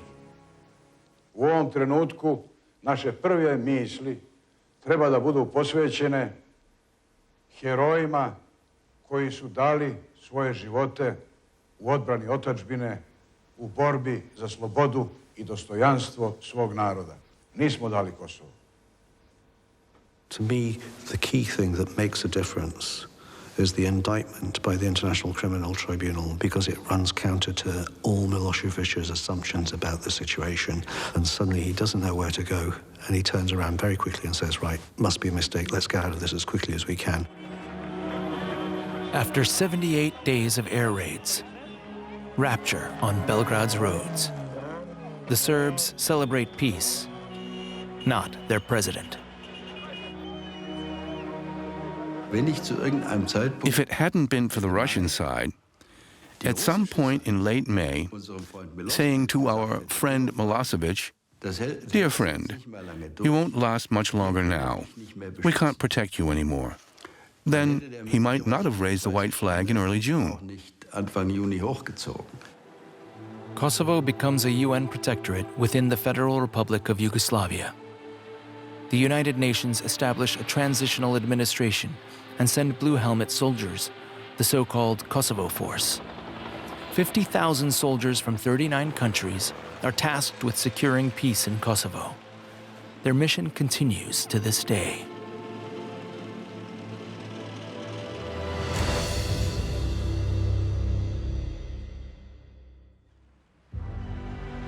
In Belgrade, Slobodan Milosevic remains in power for another year after the end of the war. When he finally left power, left Serbia in a position where it was, in many ways, tattered. Sanctions, it had been bombed, people were disillusioned, there was a sense of uncertainty in every way. In 2001, Serbia's new pro-Western government delivers Slobodan Milosevic to the War Crimes Tribunal in The Hague, where he is charged with crimes against humanity. He dies in his cell in March 2006 before his trial is over. He continues to be held in high esteem by many Serbs. Thousands come to the funeral in his hometown of Požarevac.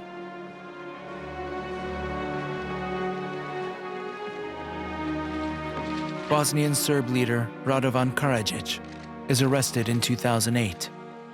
He has lived in Belgrade, unrecognized under a false name, for more than 10 years.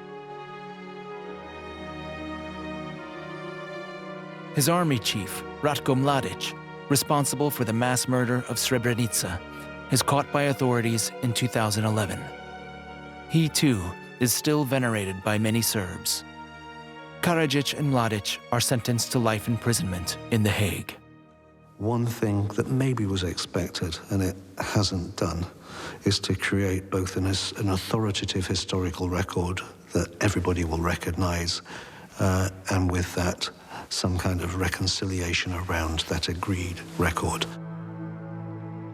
A total of 160 men and 1 woman are accused before the Hague Tribunal. 2/3 of the convicted war criminals are Serbs. 20 are Croats. Like Slobodan Praljak, who commanded the attack on Mostar. Shortly after his conviction in 2017, he swallows poison and dies.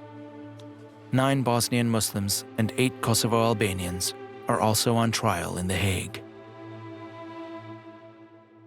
An important function of the court is also to individualize blame. This means assigning crimes to specific persons, and thus to break through the idea that there is such a thing as collective guilt, as in the Serbs are to blame, the Croats are to blame. After a decade of bloodshed, the region seems to have come to rest. By 2008, with the peaceful secession of Macedonia and Montenegro, the Western Balkans have reorganized themselves. 7 independent states have emerged. Serbia, Montenegro, and today's Northern Macedonia have declared their candidacy for EU membership. Slovenia and Croatia have joined the European Union.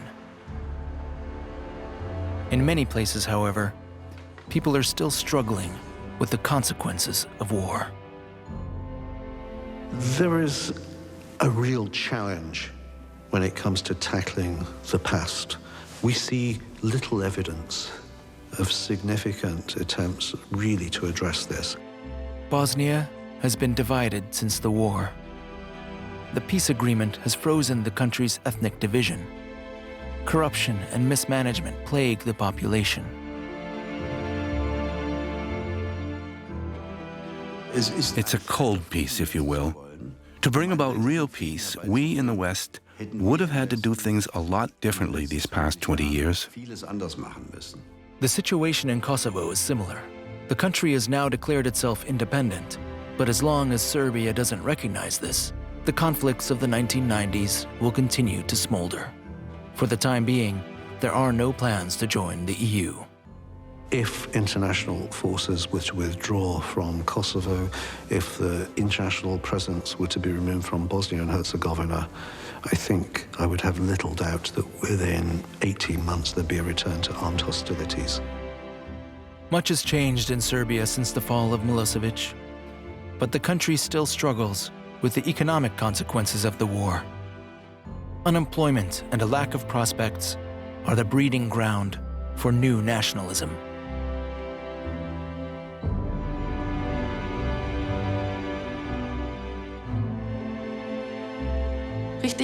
But the international environment is also very unfavorable at the moment in terms of promoting normalization, democratization, and reconciliation. The countries of the former Yugoslavia are once again at the crossroads of world politics today. The EU and Turkey, Russia, the United States, and China are fighting for economic and political influence. We won't see what it means for several years and decades to come. But the idea that Turkey and Russia, possibly other countries, are using it to wage their geopolitical battles is important and will have consequences for the rest of Europe. Peace in the Western Balkans remains fragile. One spark could be enough to cause the powder keg to explode again.